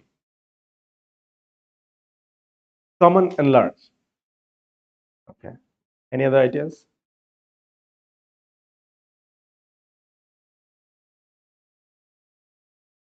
Okay. A fact, by the way, is a piece of information which is not subject to disagreement. On that piece of information, there's no scope for disagreement. No one can disagree. When a piece of information leaves no scope for someone to disagree, that piece of information is called a fact. Example, FutureEd is British Council's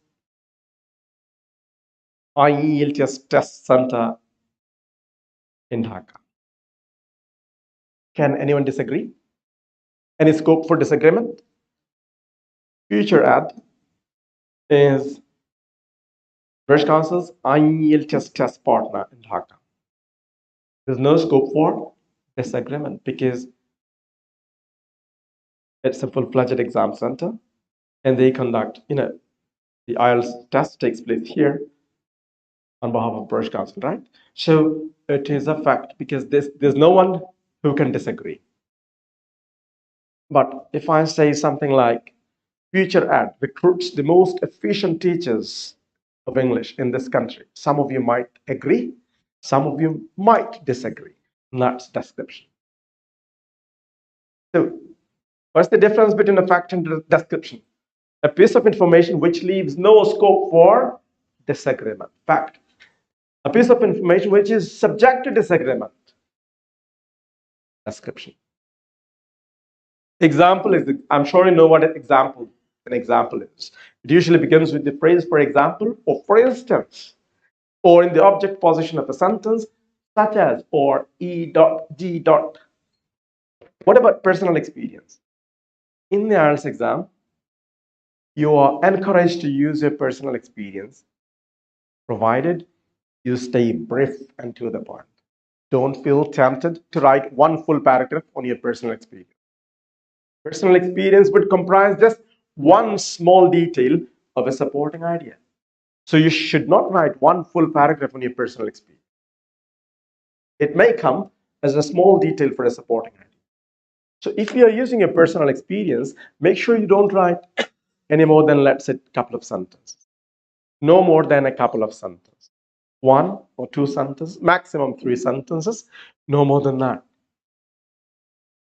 Because you're not writing your autobiography, right? It's not your autobiography. So you should not write one big paragraph on your personal experience.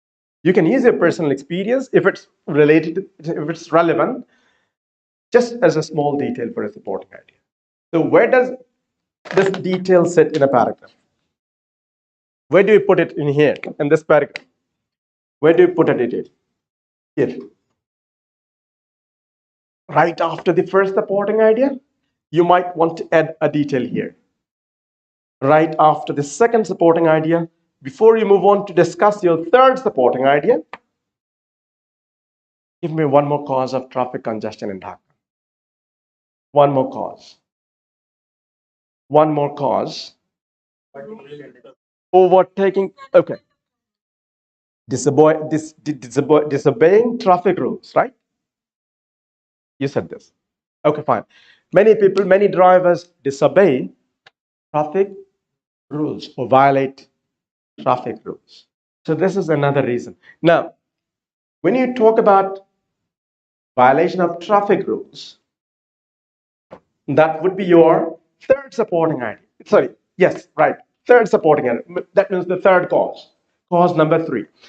Before we move on to discuss the violation of traffic rules, add a small detail to the previous supporting idea, which is narrow roads and streets in the form of fact or description or example or even personal experience is fine. So you write a detail here, and only then you discuss your next supporting idea. And that's how you expand this main idea into a paragraph, be it reading module or writing module. The same concept applies to both reading and writing module. If you understand the structure of an essay very well, you will find it useful to do well in the reading test as well.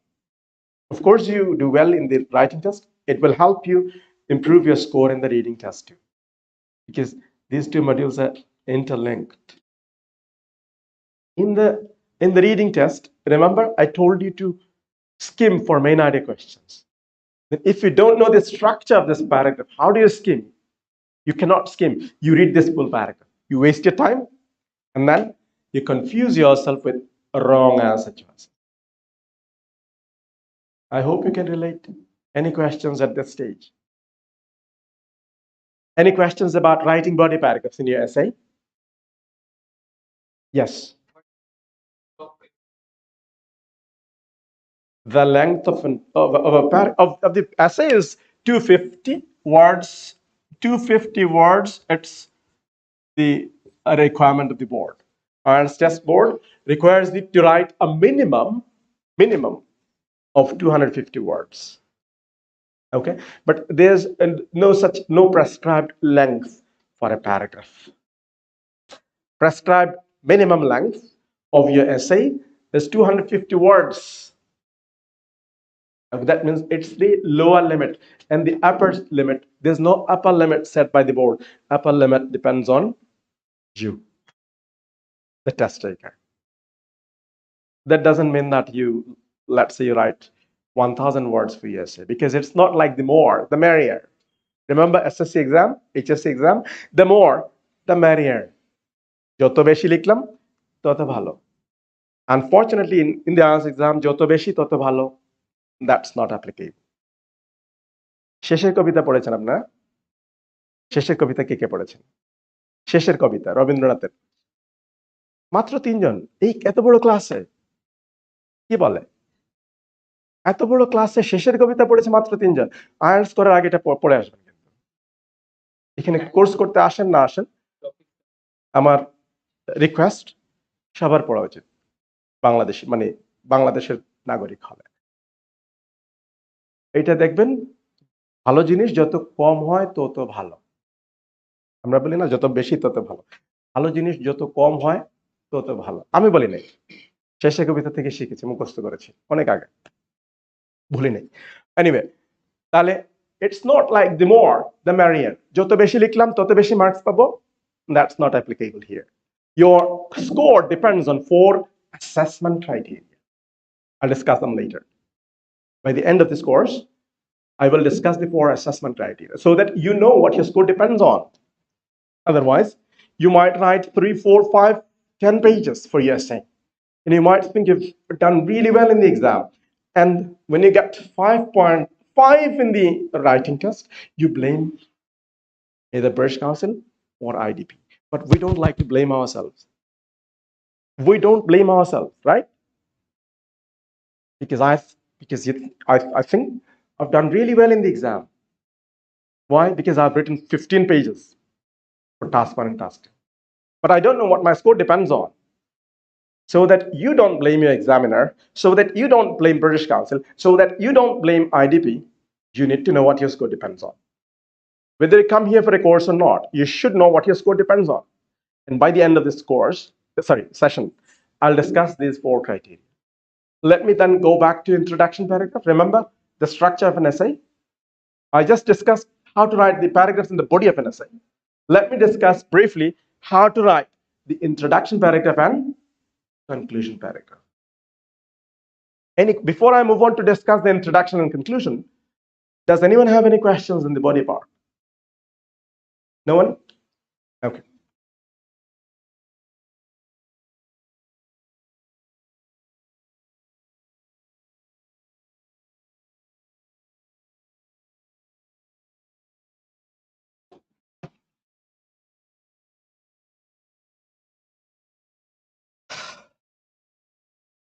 I'm sweating. Too hot for me. Temperature. 20 temperature.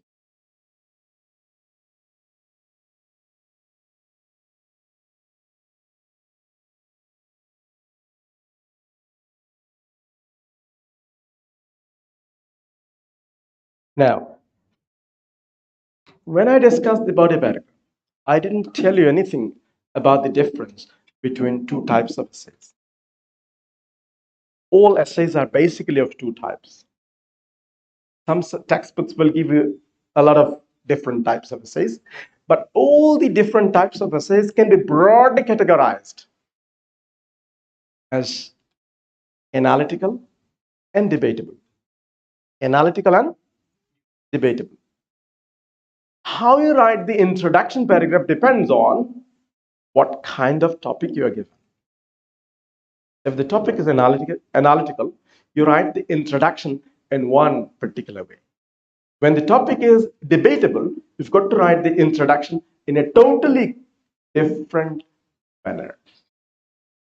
But no such difference applies to body paragraph.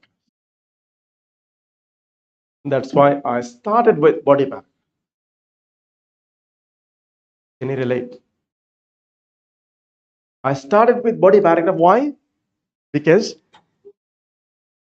there's no difference between analytical essays and debatable essays when it comes to the paragraphs in the body of an essay. However, how you write the introduction paragraph and how you write the conclusion paragraph in an essay depends on what type of topic you are given. If the topic is analytical, you write introduction in one particular way. When the topic is debatable, you write the introduction in a different way. So let's try to understand the difference between an analytical essay and debatable essay by choosing two different topics from our very own country so that we can easily relate.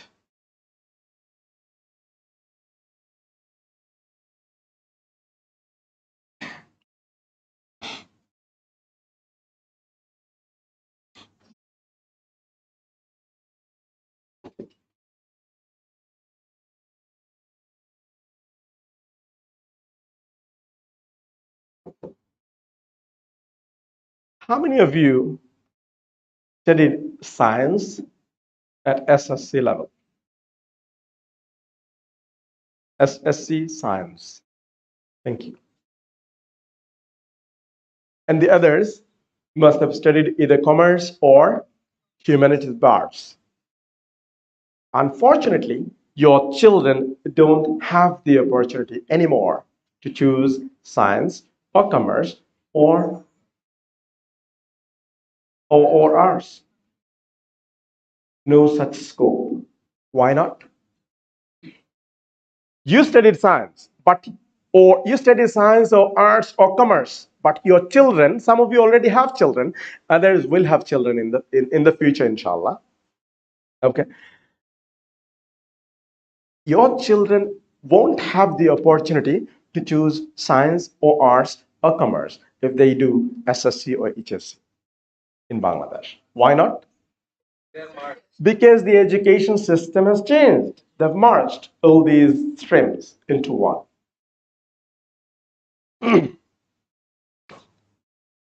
Topic: education system in Bangladesh.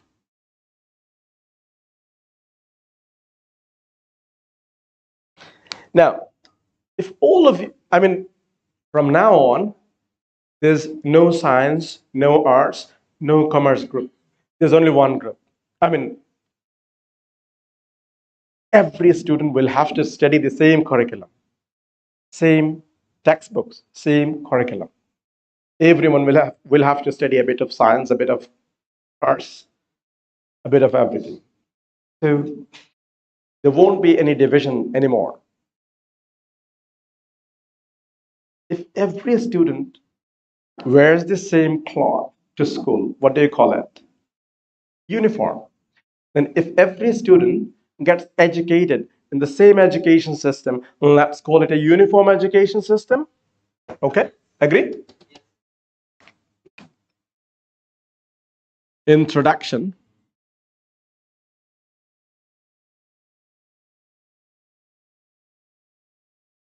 of a uniform education system. A topic from Bangladesh so that you can easily relate. This is your IELTS essay topic on which you have to write an essay. The topic is Introduction of a Uniform Education System.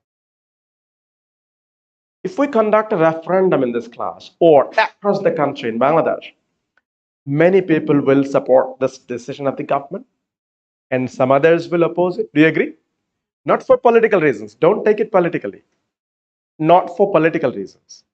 For personal reasons, some people will support the previous system, the old system, arts, science, commerce system, and some people will support the current system. Do you agree?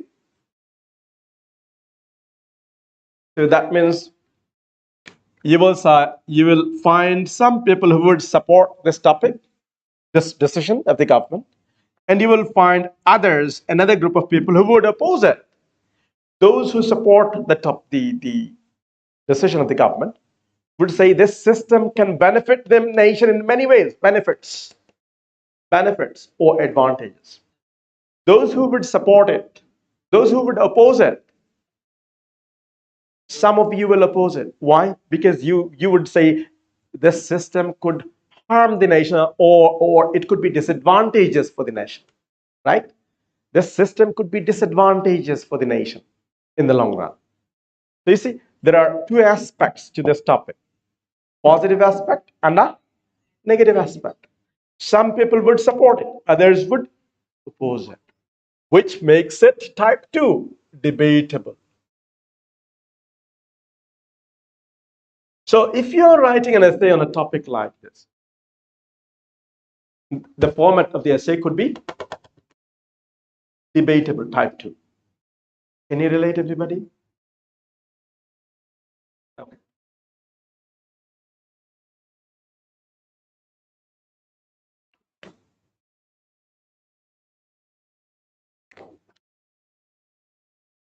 Let's choose a different topic, again from Bangladesh, so that you can easily relate. Topic 1, topic 2.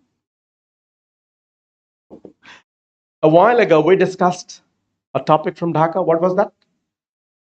Traffic congestion.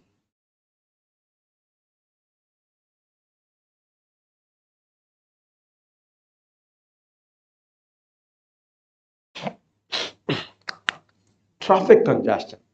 Now, when you're writing an essay or on a topic like traffic congestion, would you find one group of people who would support it and another group who would oppose it? Do you think there can be two opposing views on this topic? No scope for agreeing or disagreeing. Here, you agree or disagree. You support or oppose. But can you agree or disagree here?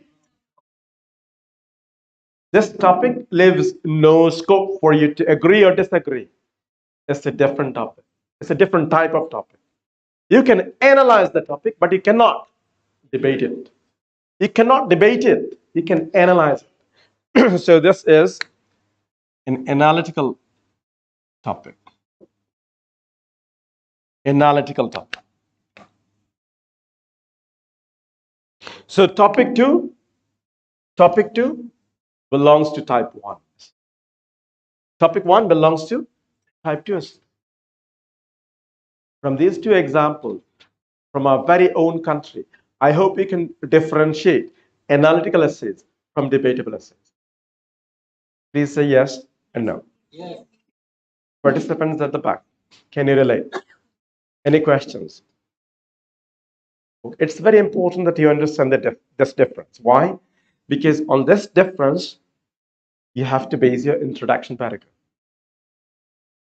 You can write the introduction paragraph depending on whether this topic is analytical or debatable. A topic like this, you cannot debate. You can analyze it or narrate it, or you can discuss it, but you cannot debate it. A topic like this can be easily debated. So some of the IELTS topics in the real exam will be debatable in nature, and others would be analytical. Let me give you a couple of topics from very recent IELTS exams so that you can relate, so that you can differentiate the two types of essay topics.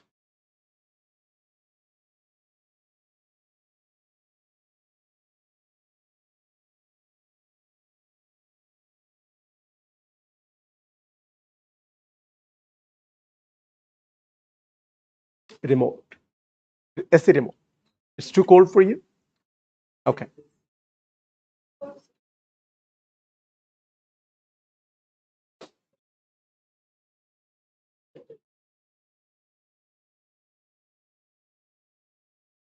Yes. Okay. Let me give you a topic from this month, current month, May 2023. Many think that religion should be taught in schools. Many think that religion should be taught in schools, while others think it should be avoided. Discuss both sides and give your own opinion. Do you think it's analytical or debatable? Why debatable? Because you will always find one group of people who would support it, and you will always find another group of people who would oppose it. I hope you agree. Okay.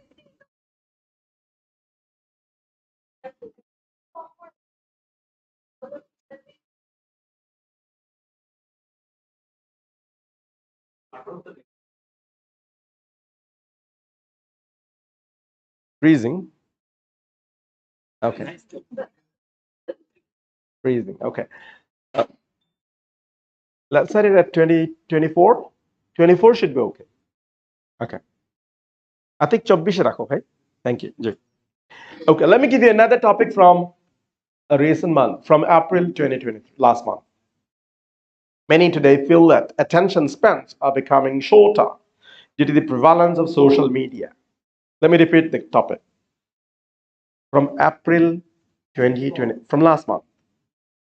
Many today feel that attention spans are becoming shorter. Why?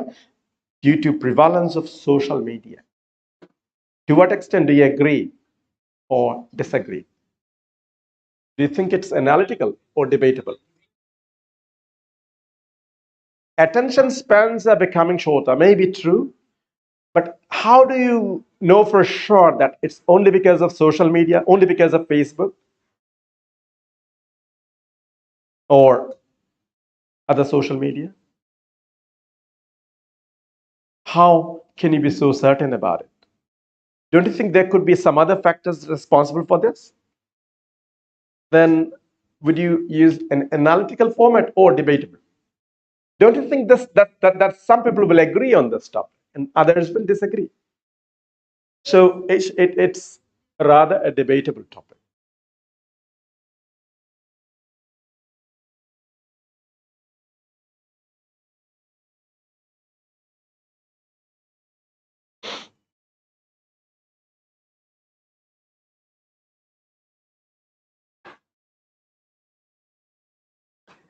Let me give you another topic from February 2023, a couple of months ago. Today, many people do not know their neighbors. আমাদের অনেক প্রতিবেশীকে আমরা চিনি না। What can be done? Why is this? And what can be done about it? Do you think it's analytical or debatable? Analytical. Yes. So why? Let me repeat this question. Today, many people do not know their neighbors. Why is this? And what can be done about this? So what can be the controlling ideas for this question? Remember, I discussed paragraph writing a while ago. Why is this? What does that mean? Reasons. Reasons or causes or factors. Reasons or causes. And another controlling idea, what can be done about it? What can be done about it? Solution how? Suggest or recommend some steps that should be taken by the government or Dhaka North and Dhaka South city corporations to deal with this problem or to reduce congestion. Agree? Sorry, it's not about, it's not traffic congestion. There's not steps being taken by government of Bangladesh. I mean, why don't we know our neighbors? You have to give reasons and you have to recommend some steps that should be taken in order to, deal with this problem. Can you? Okay, maybe you can.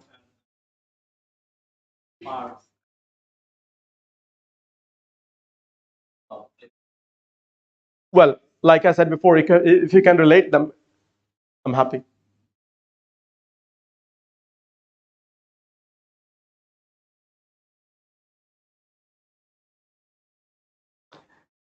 One last topic.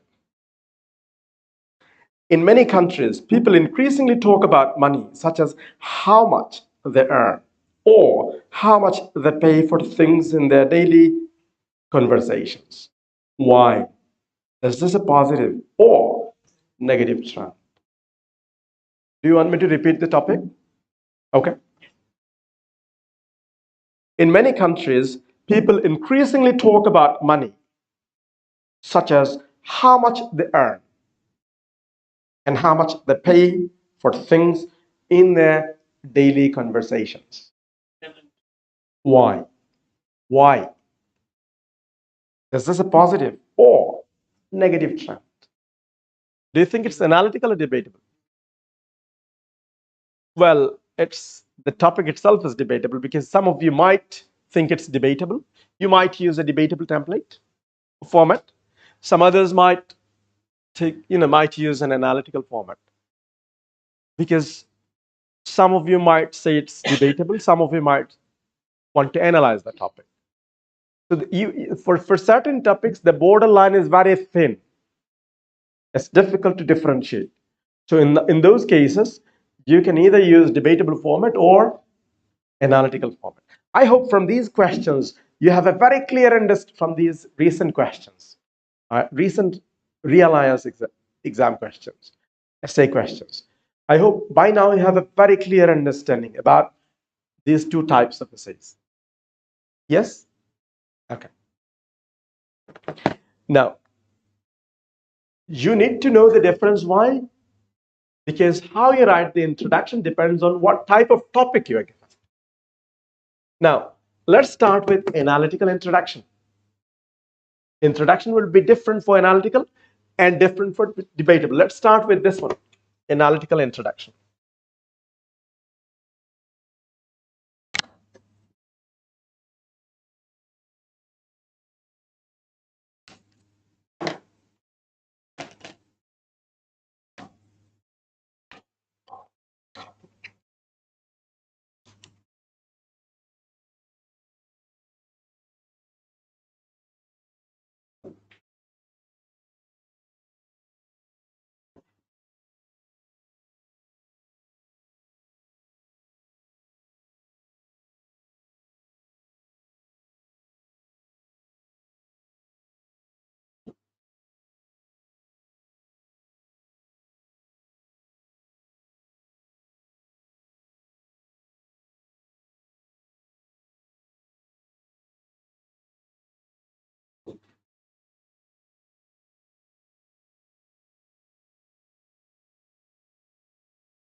See, when you write your introduction paragraph for any analytical topics, you would begin with a general statement rather than the topic itself. It's not wise to jump into the topic. It's not wise to jump into the topic. Rather, you should begin with a general statement. Okay. Now, I'll explain how you write the general statement. And only then you narrow it down to the topic. And the last step is your thesis statement, which gives the main idea of the whole essay. By the way, the main idea of an essay lies at the end of the introduction paragraph. Main idea of an essay should be there at the end of the introduction paragraph, which is known as thesis statement.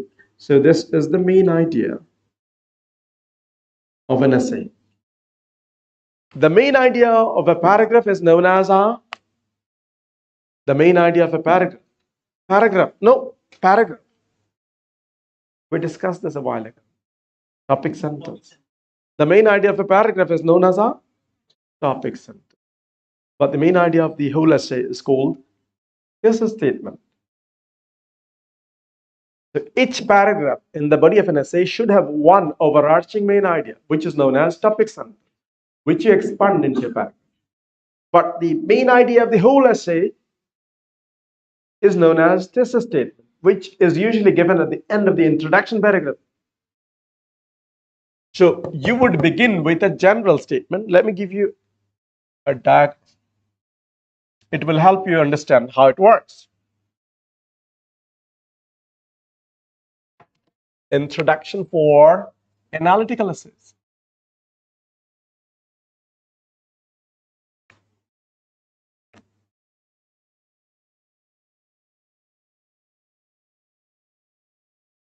What was the analytical topic from Bangladesh? Analytical topic from Bangladesh. Traffic jam. The traffic jam or traffic congestion. Now, do you think traffic jam is the only civic problem that we face in Dhaka, or there are many other problems like this that we face on a daily basis? Many other problems like this. So when you say we face many other problems like congestion or traffic jam, that's your general statement. And then you narrow it down to the topic like this. Look at this diagram, please.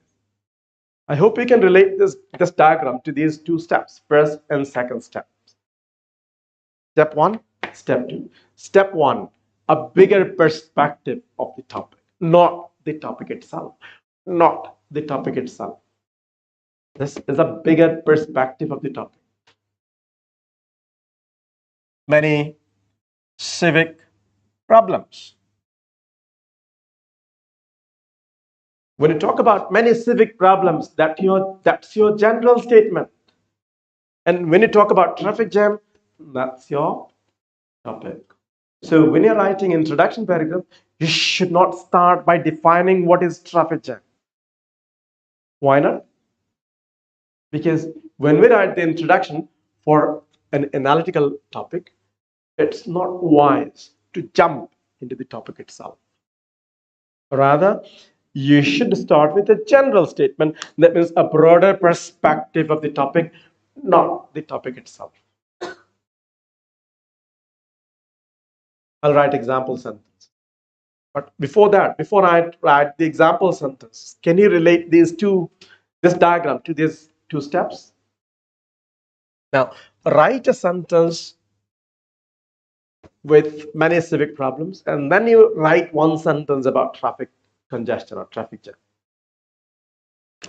So at the beginning, don't just jump into the topic. Start with a general statement like those who live in urban areas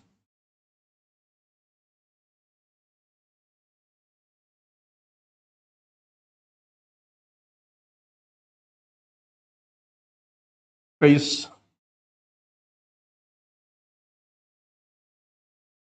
some common civic problems. Those who live in large or those who live in urban areas face some common civic problems. In this sentence, I haven't mentioned the topic, have I? I haven't mentioned the topic, but this sentence gives a broader perspective of the topic without mentioning the topic itself. Attention, please. Those who live in urban areas face some common civic problems. Don't you think traffic congestion is implied, is a part of these problems? Is one of these problems? Yes. So this sentence does not mention the topic itself, but gives a broader perspective of the topic. So that broader perspective is known as general statement. I hope you can write your general statement now by yourself on analytical topics. Then narrow it down to the topic. The second step, like this.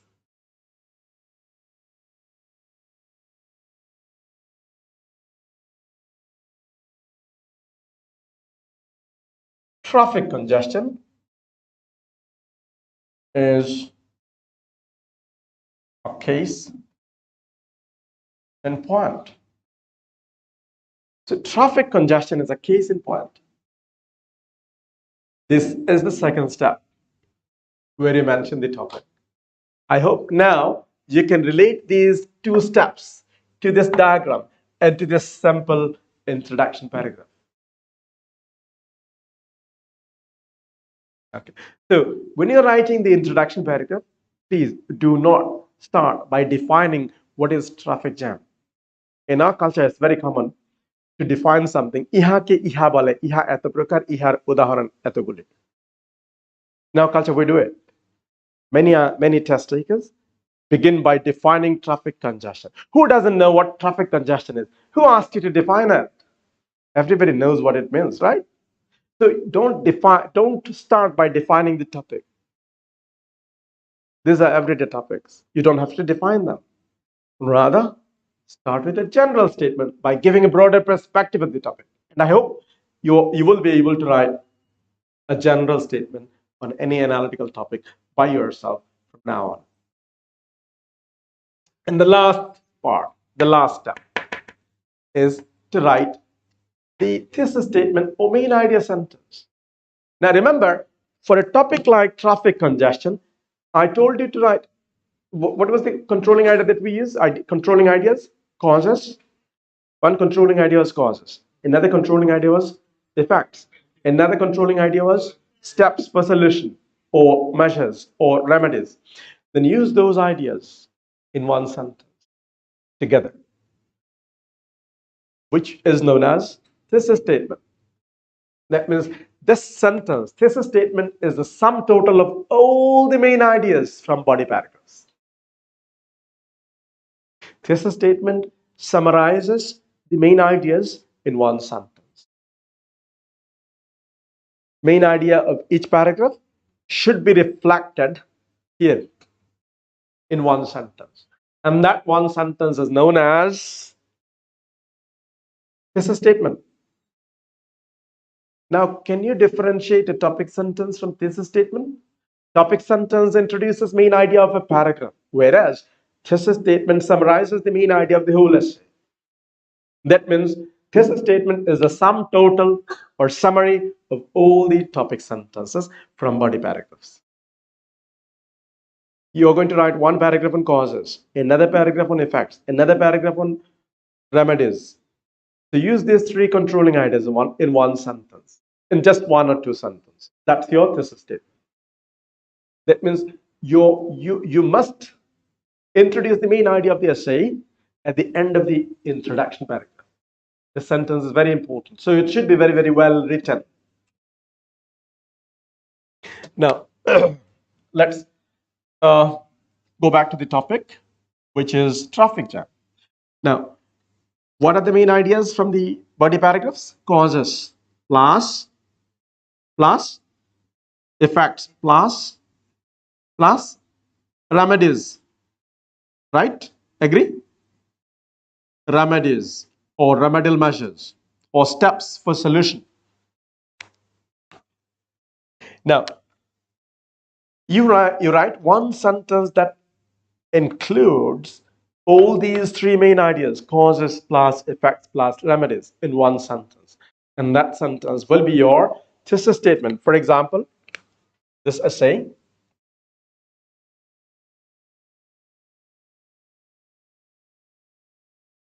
aims to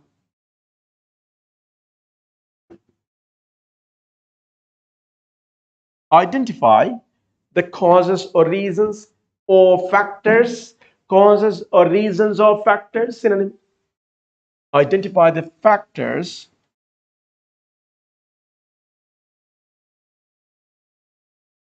that are responsible for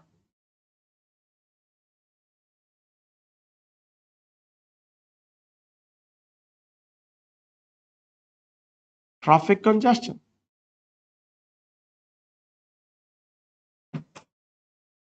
And analyze the second step, the second controlling idea effects, and analyze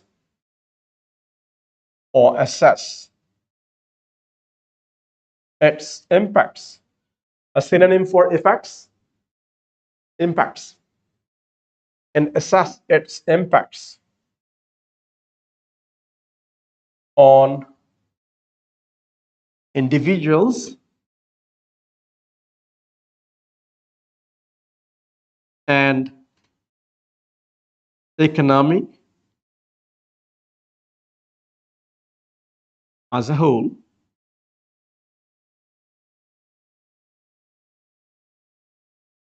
Besides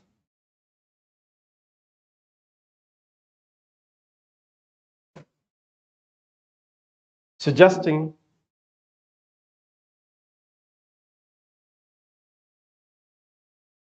some remedies or remedial measures or steps. Besides suggesting some remedial measures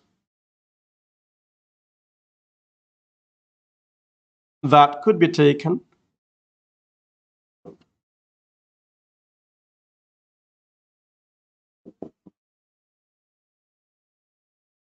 with a view to dealing with congestion. So this one sentence contains all the main ideas from body paragraphs. How?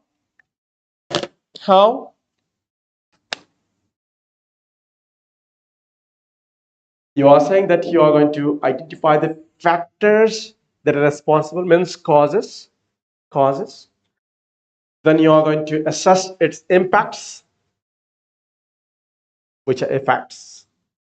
Then you are suggesting measures or remedial measures. Remedial measures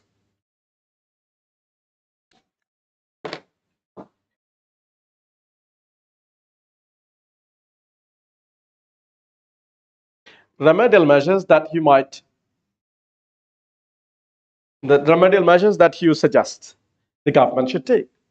Now, can you relate, everybody, how you write the introduction paragraph? That means at the end of the introduction paragraph, you should write the main idea of the essay. And this main idea is used in three different instances. You use this once in the body, introduction paragraph, then you need this again in the body, and then you need this again in the conclusion paragraph. In the conclusion paragraph, all you have to do is paraphrase this last sentence. That means restate this main idea in a different way. Say the same thing in a different way, which is known as paraphrase. So when you write the conclusion paragraph, I'm not writing it due to time constraint. In the conclusion paragraph, all you have to do is paraphrase this main idea sentence. Can you relate now how it works? The introduction and body paragraphs and conclusion. I think you find it useful.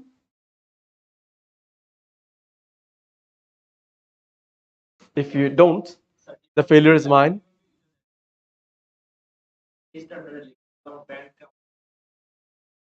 I'm not allowed to discuss bands, but definitely I can spend 5 minutes discussing the criteria. Okay? There are 4 criteria used by examiners to give you a score. Let me briefly go over those steps.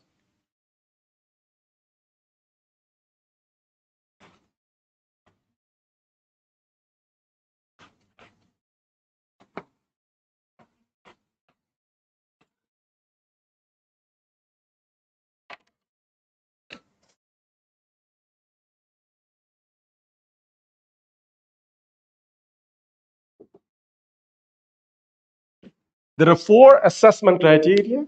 Your score depends on these 4 criteria. Number 1, TA4, task achievement.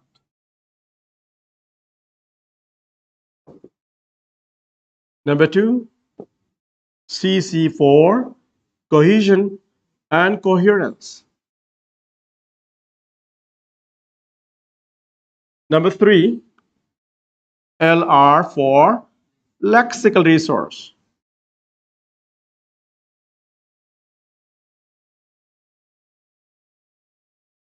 And finally, number 4, GRA for grammatical range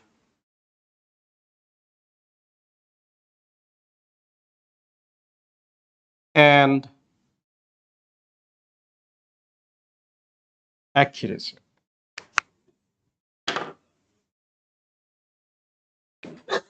Task, another word for task is action, right? And action words in the English grammar are known as verbs. So read the question carefully and underline every action word or verb word with a pencil. And then when you write your description or essay, description of a graph or chart or table or letter or your essay, focus on those action words. Sometimes there could be 2 action words, sometimes there could be 3, sometimes 4 action words. So you should achieve all these tasks. If you don't carefully read the question, you might miss out on one of the tasks. And despite possessing a wonderful command of English, you would certainly end up with an average or below average score when you fail to achieve the task fully.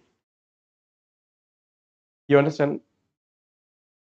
Next, cohesion and coherence. Your score depends on how well connected your sentences are, how well connected your ideas are, how well connected your paragraphs are. So how do you connect ideas? By using appropriate linking words. Linking words. And coherence, how logically your essay is organized. Logical organization.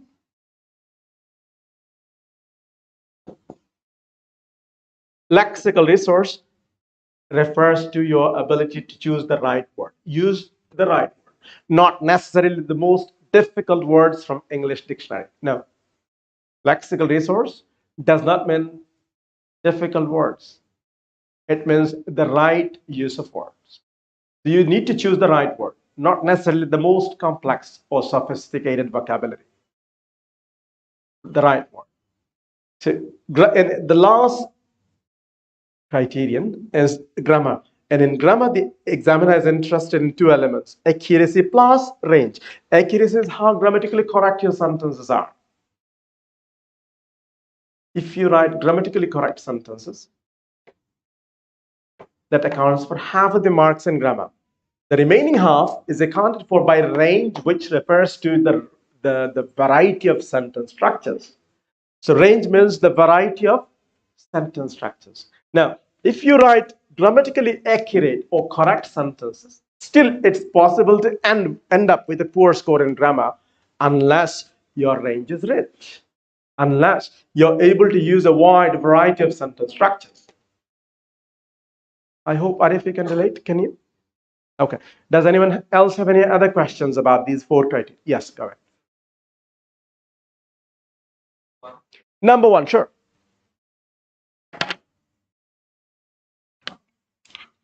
Let's say this is an imaginary graph, and you've been given this graph in the exam. The question statement says, describe the graph. Describe the graph.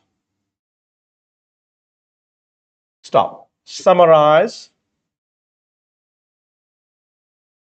key features in it.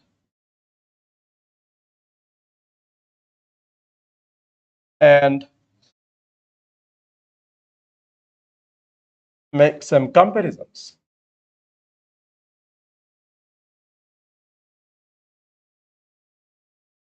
Where relevant. Now, this is your task 1 question. Now, to be able to achieve the task fully, you need to read the question statement very carefully and with your pencil, underline every single verb word or action word. So describe, what's the next action word? What's your name? Lamim. One action word is describe. What's the next action word? Excellent. Summarize. So you not only describe, you've got to summarize as well. What's the next action word, Labib? Make what? Comparisons? Make comparisons. মানে কি? Compare করা, তাই না? So compare. So what are the 3 action words? Describe, summarize, and compare. Now, suppose you did not read the question very carefully, but you possess a wonderful command of written English. You write English as well as a highly educated native speaker of English does. Still, you may end up with an average score of 6.5. Why? Maybe you have described the graph really well. Maybe you've summarized all the important features in it. Maybe you somehow missed out on comparisons. You overlooked, you did not read the question carefully. You wrote the description really well. You summarized all the important features in it, but you missed out on comparisons. So have you been able to achieve the task? No. That means you end up with a poor score. I hope, who wanted examples? You. I hope it helps. Any more questions before I conclude? Before I end, oh, by the way, due to time constraint, I am unable to discuss how to write introduction and conclusion for debatable essays. Maybe next time, inshallah, another occasion, another day. Before I conclude, does anyone have any questions? Yes. One should be 1 paragraph. Task 1, no, should not be written in 1 paragraph. You begin with an introduction paragraph, very small introduction paragraph, where you say what the graph shows or table shows. 1 or 2 sentences, first paragraph. The second paragraph, give a brief overview of the graph or chart or table. Don't describe. The third paragraph, describe. Okay, so for description, you may write 1 or 2 paragraphs, but 1 introduction paragraph, very short, then a very short overview paragraph. Overview does not mean description, just a brief overview, the main features. And then finally describe the graph in the 3rd paragraph, or also in the 4th paragraph. If you think the body paragraph is getting too big, split it into 2 halves, 2 separate paragraphs. Anyone else has any questions? Anyone? Then let me conclude the session. Good night. Yes.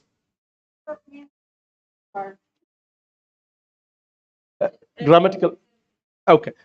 Lexical resource মানে অনেকে মনে করে কঠিন word. না, that's not true. That's not true. GRE বই দেখেছেন, GRE বই নীল খেতে গেলে দেখবেন GRE.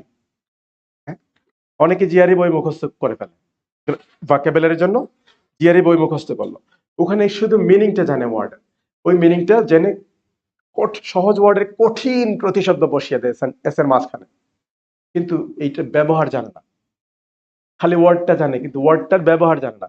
That doesn't help you, that rather pulls you score down. এই জন্য বলেছি লেক্সিক্যাল রিসোর্স মানে কঠিন ওয়ার্ড না, দ্য রাইট ওয়ার্ড। কঠিন হতে পারে, সহজ হতে পারে, but it has to be the right word. সময় থাকলে I could give you examples, loads of examples I have.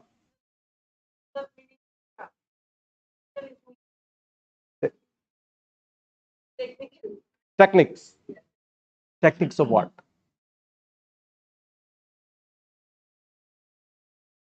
Technical words. You mean technical words? technical words means jargon. I mean, for example, elasticity. In economics, it has a special meaning. And the examiner doesn't expect you to, know economics. If you are given a technical word, it should be defined in the question. It will be defined in the question. Technical words are usually avoided. Any more questions before I end the session? I hope you found the session useful. If you did not, the failure is mine, not yours. Good night. Thank you very much. My pleasure.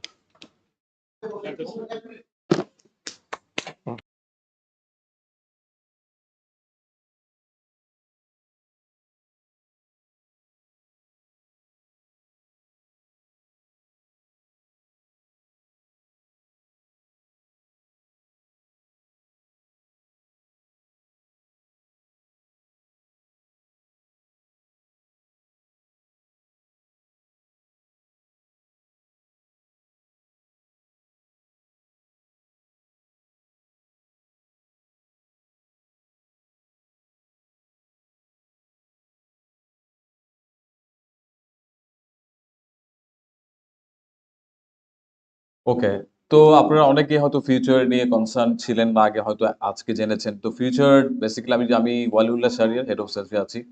Future basically বাংলাদেশের প্রথম British Council associate partner. আমরা one stop service provide করে থাকি। We are the first time in Bangladesh we have provided all service under one roof. এখান থেকে আপনারা IELTS course, IELTS exam, IELTS registration, even though student placement service সবকিছু একটা roof থেকে পাবেন। আপনারা আজকে ক্লাসের সেশনটা এনজয় করলেন। তো আমাদের কিন্তু we have also lots of courses there. তো আমরা IELTS course preparation, IELTS exam, registration সবকিছু আমাদের এখানে আছে। তো আমি বিভিন্ন ডিপার্টমেন্ট থেকে বিভিন্ন সার্ভিস নিয়ে কথা বলার জন্য আমি ফ্লোর দিচ্ছি। আপনারা আমাদের কিছু অ্যানাউন্সমেন্ট আপনারা জানতে পারবেন। তো সেই অ্যানাউন্সমেন্ট গুলো আমি আমাদের যারা কলিগ আছে তাদেরকে ফ্লোর হস্তান্তর করছি। আমি প্রথমেই তানহাকে আমি ফ্লোর দিচ্ছি। উনি আইএলস এর কোর্স নিয়ে বলবেন।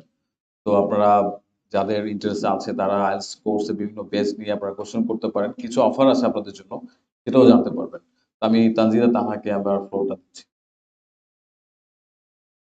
Thank you so much, Bhaiya.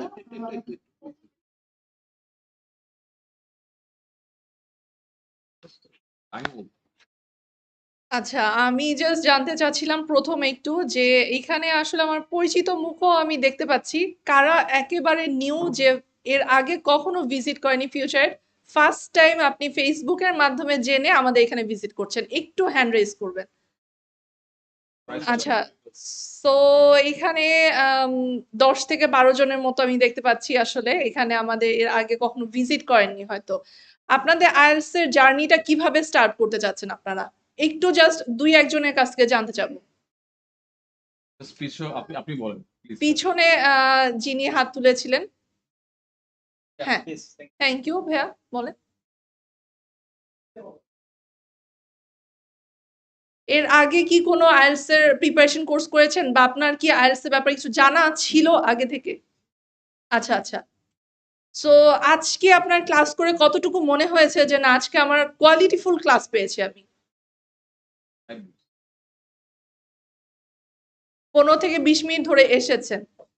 আচ্ছা, তাহলে ভাইয়া সম্পূর্ণ নিউ। সো 2 থেকে 3 ঘন্টা ধরে আছেন এরকম কেউ আছেন? জাস্ট আমি রিভিউ জানতে চাচ্ছিলাম। ভাইয়া আছেন তাই তো? শুরু থেকে আছেন, ভাইয়া আছেন। আচ্ছা, কেমন লেগেছে আপনার? তাহলে আজকে ম্যান অফ দ্য টুর্নামেন্ট উনি, ওনাকে কিন্তু আল্লাহর গিফট একটা দেওয়া হবে। মানে এর আগে আপনি কোনো প্রিপারেশন নেননি, কোনো আইডিয়া নিয়ে আইএলটিএস এর ব্যাপারে? আমি জাস্ট আজকে প্রথমবার আসলাম, তাই তো? আচ্ছা আচ্ছা, আইএলটিএস কোর্স এর আগে কোথাও করেছেন? করেননি, একেবারে নতুন আপনি, তাই তো? কেমন লেগেছে আজকে ফিউচার কে আপনার? আচ্ছা, সো আচ্ছা ভাইয়া, কাইন্ডলি সিট ডাউন। আচ্ছা, আমি একটু বলতে চাচ্ছি, সেটা হচ্ছে আমাদের যেহেতু ফিউচার একটা global authorised test centre British কাউন্সিলের, বেসিক্যালি আমি আগে প্রথমে ফিউচার কে ইন্ট্রোডিউস করব আপনাদের সামনে। ফিউচার হচ্ছে অস্ট্রেলিয়াতে যেমন আমাদের টেস্ট সেন্টার আছে, নিউজিল্যান্ডে আছে, নাইজেরিয়াতে আছে এবং নেপালে হচ্ছে আমরা একটা টেস্ট সেন্টার ওপেন করতে যাচ্ছি খুব শীঘ্রই। সো আমার মনে হচ্ছে না বাংলাদেশের প্রেক্ষাপট থেকে অন্যান্য কোনো টেস্ট সেন্টার বা অন্যান্য কোনো কোম্পানি এতটা মানে হিউজ কোনো কাজ করতে পারছে যে তারা অন্যান্য কান্ট্রিতেও একই সাথে কোম্পানি চালাচ্ছে। হ্যাঁ, সো ফিউচারেডে আপনারা এসে আমার মনে হচ্ছে যে একটু হলেও আপনি কোয়ালিটিটার সাথে কম্পারিজন করতে পারছেন যে অন্যান্য জায়গায় আমি কি পাচ্ছি বা এখানে আমি কি পাচ্ছি। কারণ আমরা সাধারণত ফ্রেন্ডের কথায় হুজুগে বাঙালি টাইপের ফ্রেন্ডের কথায় অনেক বেশি গা ভাসিয়ে ফেলি যে ফ্রেন্ড অমুক জায়গায় করছে তাহলে আমি সেখানে চলে যাই। কিন্তু আলটিমেটলি আপনার গোলটা আপনাকে নিজেকেই সেট করতে হবে। আপনার ফ্রেন্ড হয়তো খুব কম পড়াশোনা করেই অনেক ভালো স্কোর করতে পারে, আপনি হয়তো বা খুব কম পড়াশোনা করেও ভালো স্কোর করতে পারছেন না। তো আলটিমেটলি প্রথম আপনাকে যেটা দেখতে হবে সেটা হচ্ছে আপনার মেন্টর কারা হচ্ছে। আমাদের এখানে আজকে হয়তো বা আপনারা ক্লাস করে বুঝতে পেরেছেন যে আসলে আমরা কাদেরকে দিয়ে ক্লাসটা নিচ্ছি বা কারা আপনাদের মেন্টর হচ্ছেন। তারা হচ্ছেন ব্রিটিশ কাউন্সিলের ফর্মাল এক্সামিনার্স এবং আইডিপি ট্রেনার্স।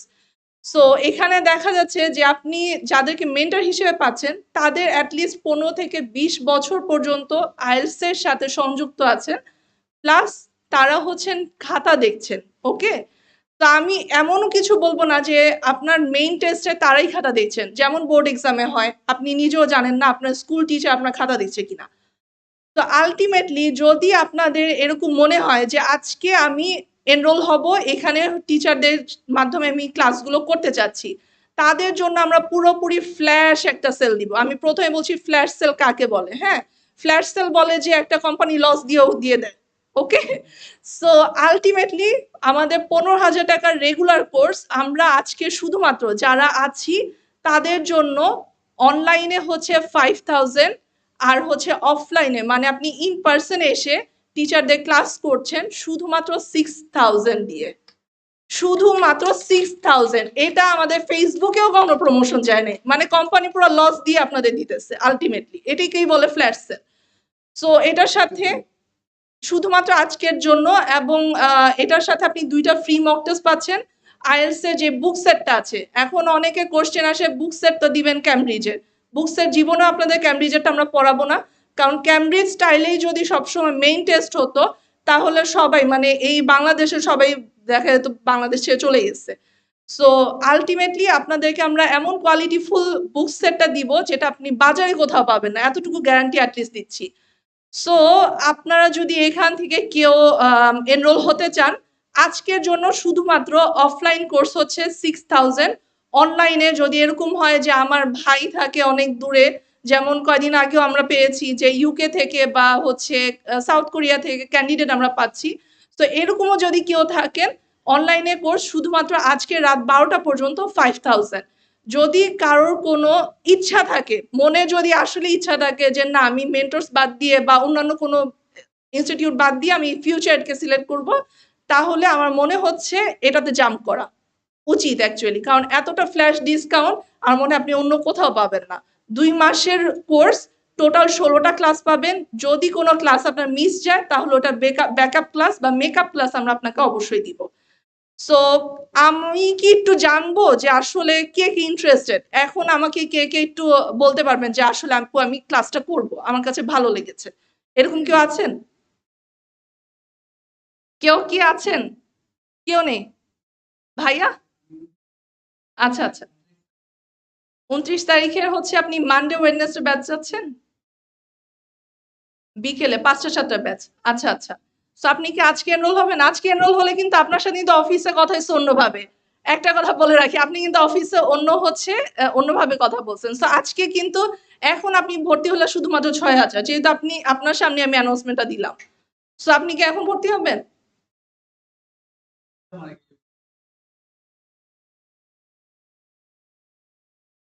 না ওইভাবে হবে না ভাইয়া, 28 তারিখে অত লং টার্মে আমরা যাব না। শুধুমাত্র আজকে রাত 12টা, আমি আবারও বলতেছি আজকে রাত 12টা। আর হচ্ছে কেউ যদি রাত 12টার সময় আমাকে বলেন যে হ্যাঁ আমি বিকাশ করতে রাজি আছি, সেটাও তো কোনো সমস্যা নাই। আমার ফোন নাম্বারটা আমি দিয়ে দিতেছি, নোট ডাউন করে নিতে পারেন। 01324 01324 736686। আমার নাম তানহা।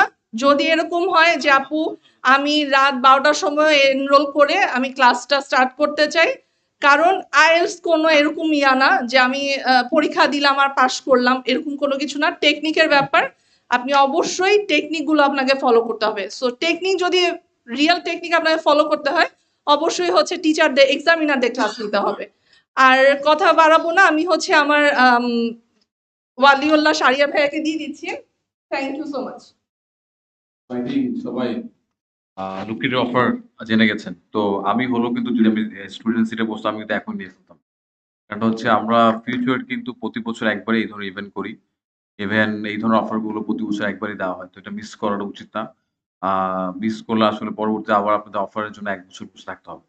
তো this is the last time যে অফারটা নিয়ে নেওয়া ভালো। আর এছাড়াও আমি তো IELTS এর কোর্সের ক্ষেত্রে অলরেডি সব ইনফরমেশন দিয়েছে। এখন আমাদের IELTS এর রেজিস্ট্রেশন, আপনারা অনেকেই তো প্ল্যান হচ্ছে কোর্স করবেন দেন রেজিস্ট্রেশন করবেন। তো রেজিস্ট্রেশন নিয়ে অনেকের কিছু ডিফারেন্ট ইনফরমেশন থাকে সেন্টার ওয়াইজ অনেক কিছু। তো এই ব্যাপারে আমি রেজিস্ট্রেশন যিনি আছেন সিনথিয়া, ওনাকে ফ্লোর হস্তান্তর করছি। উনি আপনাদেরকে IELTS এর রেজিস্ট্রেশন নিয়ে ডিটেইলস আলোচনা করবেন। তো রেজিস্ট্রেশন নিয়ে আমাদের কিছু অফার আছে। আপনারা সিনথিয়া আপনাদেরকে ইনফরমেশন গুলো এখনই বলবেন। আপনারা ধৈর্য সহকারে আর ৫টা মিনিট বসুন। ইনশাআল্লাহ সব ইনফরমেশন দেওয়া হবে। Thank you very much. আসসালামু আলাইকুম এভরিওয়ান। আমি হচ্ছে সিনথিয়া, আমি হচ্ছে রেজিস্ট্রেশন ডিপার্টমেন্টে আছি। সো আমি আশা করছি এখানে যারা এসেছেন ক্লাস করতে অবশ্যই আইএলটিএস দেওয়ার ইচ্ছা আছে। আইএলটিএস দেওয়ার যদি ইচ্ছাই না থাকতো তাহলে আমরা এখানে কেউ ক্লাস করতে আসতাম না। তো যেহেতু ক্লাস করতে এসেছেন, শুধু আমি বেনিফিটসগুলো বলি, যেহেতু FutureEd সম্পর্কে আপনারা প্রথমেই জেনেছেন। সো আমি শুধু এতটুকু বলি যে এখান থেকে যদি আপনি IELTS এর রেজিস্ট্রেশন করেন, সো যেই এনভায়রনমেন্টে আপনি ক্লাস করছেন বাট এখনো করছেন, যেখানে বসে আজকে ক্লাস করলেন, সেম এনভায়রনমেন্টে আপনার মেইন এক্সামটাও কন্ডাক্ট করা হবে। সো আপনি যেখানে বসে ক্লাস করছেন, যেখানে বসে আপনি মক টেস্ট দিবেন, সেখানে বসেই আপনি মেইন এক্সাম দিতে পারবেন। তো দেখা যায় আপনি যদি সেলফ রেজিস্ট্রেশন করতেন, সো একটা নিউ এনভায়রনমেন্ট, কত নাম্বার রোডে, কত নাম্বার ফ্লোরে আমার ক্লাস হবে, ইভেন কোন ক্লাসে হবে, কিরকম এনভায়রনমেন্টে ক্লাসটা হবে বা টেস্টটা হবে, সেটা আপনারা নিজেরাও জানছেন না। আর আমাদের এখান থেকে যদি আপনি রেজিস্ট্রেশন করেন, আপনি যেখানে এখন বসে আছেন, হয়তোবা সিট এদিক সেদিক হতেই পারে, বাট আপনার সেম রুমে সেম এনভায়রনমেন্টে আপনার মেইন এক্সামটা কন্ডাক্ট করা হবে।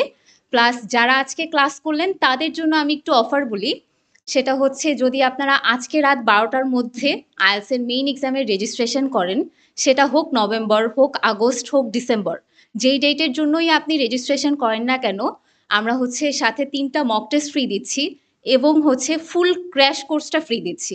আমাদের ক্র্যাশ কোর্সের ফিস কিন্তু 5000 টাকা। সেই ফুল ক্র্যাশ কোর্সটা আমরা ফ্রি দিচ্ছি। আপনারা জানেনই আজকে যাদের দ্বারা আপনারা ক্লাস করলেন তারাই হচ্ছে ক্র্যাশ কোর্সটা হচ্ছে নিবেন। সো ফুল ক্র্যাশ কোর্স আপনারা ফ্রি পাবেন। জি, ১ মাসে 4টা ফ্রাইডেতে 4টা প্রিমিয়াম ক্লাস আপনারা পাবেন এবং হচ্ছে 3টা ফুল মক টেস্ট পাবেন। যেখানে আমরা একেকটা মক টেস্ট সেল করি ১৫০০ টাকা দিয়ে, সেখানে 3টা মক টেস্ট আপনারা ফ্রি পাবেন এবং আমাদের মক টেস্টগুলো খুব কোয়ালিটিফুল হয়। কজ আমাদের মক টেস্টের যেই কপিগুলো, সেই কপিগুলোও আমরা চেক করাই ব্রিটিশ কাউন্সিলের এক্সামিনার দিয়ে। ঠিক আছে? সো এমন না যে ফ্রি দিচ্ছি বলে যেন তেন একটা ক্লাস হবে বা যেন তেন একটা মক টেস্ট হবে, সেরকম ভাবার কোনো কারণই নেই। সো আমি হয়তোবা সবার কাছে আমার কার্ড চলে গেছে। আমি এখানে রেজিস্ট্রেশন ডিপার্টমেন্টে আছি।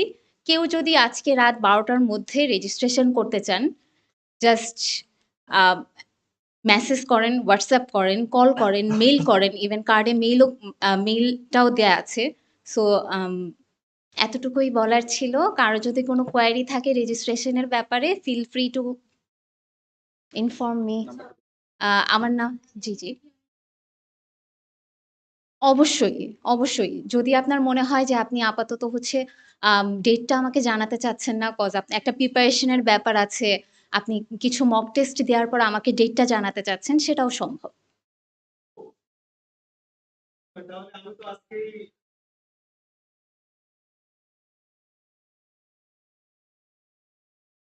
ভাই আমি মেবি আপনাকে অফারটা দিয়েছিলাম যে ভাই আপনি কোনটা নিতে চাচ্ছেন? হ্যাঁ ভাই, যেহেতু এসেছেন আমি আগেই উল্লেখ করছি। আপনি বেসিক্যালি ফ্রি ক্লাস অ্যাটেন্ড করবেন বা ইভেন্টের জন্য আমরা দিচ্ছি। আমরা তো ইন জেনারেল যেটা দিই, এখানে কেন আপনাদেরকে দেওয়া হচ্ছে, যারা ইভেন্টের জন্য, যারা আজকের জন্য স্পেশালি, সবার জন্য ইন জেনারেল করা হয়নি। ইন জেনারেল আমাদের অফার এক ধরনের। আজকে আমি আবারও বলছি, আবারও রিপিট করছি, আমরা প্রতি বছর এই ধরনের ইভেন্ট করি, যারা এই ধরনের ইভেন্টে অ্যাটেন্ড করে তাদের জন্য দেওয়া হচ্ছে স্পেশাল অফার। এটা কিন্তু ইন জেনারেল অফার না। হ্যাঁ, আই থিঙ্ক ক্লিয়ার। আচ্ছা, আর কিছু, আই থিঙ্ক আপনারা রেজিস্ট্রেশন নিয়েও ইনফরমেশন পেয়ে গেছেন যে আজকে যারা রেজিস্ট্রেশন করবেন, রিয়েলি গুড অফার, যে একটা ক্র্যাশ কোর্স ফ্রি পাচ্ছেন। তো এটার জন্য ডেট ফিক্স করতে আপনারা চাইলে যে কোনো ডেটে আপনারা হোল্ড করে রাখতে পারেন, আপনাদের ডেট পরে জানালে হবে। ইভেন কারো যদি পাসপোর্ট না থাকে এখন, পাসপোর্ট ওদেরকে মেল করতে পারেন, নাম্বার দেওয়া হবে, ওনার সাথে কন্ট্যাক্ট করে আপনারা পাসপোর্ট বা এনআইডি, যেটা দিয়ে স্মার্ট কার্ড দিয়েও রেজিস্ট্রেশন করা যায়, তো স্মার্ট কার্ড দিয়েও আজকে আপনারা রেজিস্ট্রেশন করতে পারেন। তো এই অফারটা সাধারণত মিস করা উচিত হবে না। আপনার কি আর কিছু বলা থাকলে বলতে। আপু কিছু আচ্ছা আচ্ছা, আমি এই নাম্বারটা লিখে দিচ্ছি 013 24 73 66 76। আর কারো কোনো কোয়ারি আছে? আমার কিন্তু আরো কিছু ইম্পর্টেন্ট অ্যানাউন্সমেন্ট আছে, জাস্ট আর 5 মিনিটস। ওকে, তো আর 5 মিনিটস আপু, প্লিজ 5 মিনিটস। তাই বাচ্চাকে নিয়ে আসেন, আমি কথা বলি একসাথে। রেখে আসছেন বাচ্চাকে, চুইংগাম আছে আমাদের, চুইংগাম চিপস। 5 মিনিটস বসেন। ওকে, তো সবাই বেসিক্যালি কোর্স করেন বা রেজিস্ট্রেশন করেন উদ্দেশ্য হচ্ছে বাইরে যাওয়া, তাই না? এই ফরেন কান্ট্রিতে অ্যাডমিশন হওয়ার জন্য। তো ফিউচার কিন্তু এই সার্ভিসটা দিয়ে থাকে, খুব সাকসেসফুলি দিয়ে থাকে। কেন বাংলাদেশে কিন্তু এই সার্ভিসের ক্ষেত্রে স্টুডেন্ট প্রথমেই যেটা হয়, অনেকভাবে স্টুডেন্ট মিসগাইড হয়, রং ইনফরমেশন পায়, অনেকভাবে এজেন্সির কারণে স্টুডেন্ট কিন্তু তার সাকসেসফুল ভিসাটা হয় না বা তার কেরিয়ারটা ডিস্ট্রয় হয়ে যায়। তো আমরা বেসিক্যালি চেষ্টা করি অথেন্টিক ভাবে ইনফরমেশন দেওয়ার জন্য। কিন্তু as a partner British council আমরা ওভাবে নিজেদেরকে মেনটেন করে, আমাদের কাউন্সিলিং সেশন যারা দেয়, যারা কাউন্সিলর, তারা সবাই কিন্তু স্টুডেন্টের অ্যাকচুয়ালি অনেকে অনেকভাবেই বিভিন্নভাবে কান্ট্রি সিলেকশন করে। কেউ হয়তো ইউকে যাবে, কেউ হয়তো অস্ট্রেলিয়া যাবে, কেউ কানাডা বা কেউ নিউজিল্যান্ড। কিন্তু আমাদের দেশে যেটা প্রবলেম, স্টুডেন্টরা নিজেকে অ্যাসেসমেন্ট করে না অ্যাকচুয়ালি কে কোন কান্ট্রির জন্য এলিজিবল। সেই যে জিনিসগুলো কিন্তু না জেনে যারা অ্যাপ্লাই করছে, সেই জন্য ভিসা রিফিউজ হচ্ছে। যেমন গত বছর কানাডাতে 35,000 অ্যাপ্লিকেন্ট ছিল, রিজেকশন ছিল 85%। আর গত বছর অস্ট্রেলিয়াতে ভিসা পেয়েছে 4,958, অ্যাপ্লিকেন্ট ছিল 5,000 সামথিং, তার মিন 90% গট ভিসা। এই জিনিসগুলো হয়, কারণটা হচ্ছে আমরা ইউকেতে ছিল মোর দেন 20,000 গট ভিসা, 97% স্টুডেন্ট। এই জিনিসগুলো বলার উদ্দেশ্য হচ্ছে অনেকে বিভিন্নভাবে অ্যাপ্লাই করছে যারা হয়তো এলিজিবল না। যেমন কেউ যদি কানাডাতে অ্যাপ্লাই করতে যায়, তাকে 3টা জিনিস জাজমেন্ট করতে হয়: academic part, sponsor documentation, integrity. এখন আপনার 70% সিজিপিএ, 70% মার্কস আপনার অ্যাভারেজ নেই, আপনার কিন্তু অফার লেটারই দিবে না কানাডা ইউনিভার্সিটি। সেকেন্ড ওয়ান সবচেয়ে ইম্পর্টেন্ট, স্পন্সর ডকুমেন্টেশন। অনেকেই ভাবছে ব্যাংক থেকে টাকা দেখালেই হচ্ছে। ব্যাংক থেকে টাকা দেখালেই হচ্ছে না, আপনাকে এই টাকাটা কোত্থেকে আসলো, ইভেন আপনার রেগুলার সোর্স অফ ইনকাম। এখন এখানে কেউ কি আছে যারা কানাডাতে অ্যাপ্লাই করবেন? ওকে, পিছন আপনার আইডিয়া অ্যাজাম্পশন যে কানাডাতে পার ইয়ার কত খরচ হতে পারে একটা স্টুডেন্ট অ্যাকোমোডেশন, লিভিং এক্সপেন্স কত? বিডিটি বলেন। 10,000 কেন, বিডিটি কত আসছে? 1,20,000। ওকে, তো আপনার স্পন্সর যিনি হবে, ওনার পার মান্থ আর্নিং কত হওয়া উচিত? ডেফিনেটলি 4-5 লাখ। কেন ওরা তো ডিপেন্ডেন্ট থাকে। এই জায়গায় মূল প্রবলেমটা হয়, স্টুডেন্টরা বুঝে উঠতে পারে না তার স্পন্সরের রেগুলার ইনকাম কত থাকা উচিত।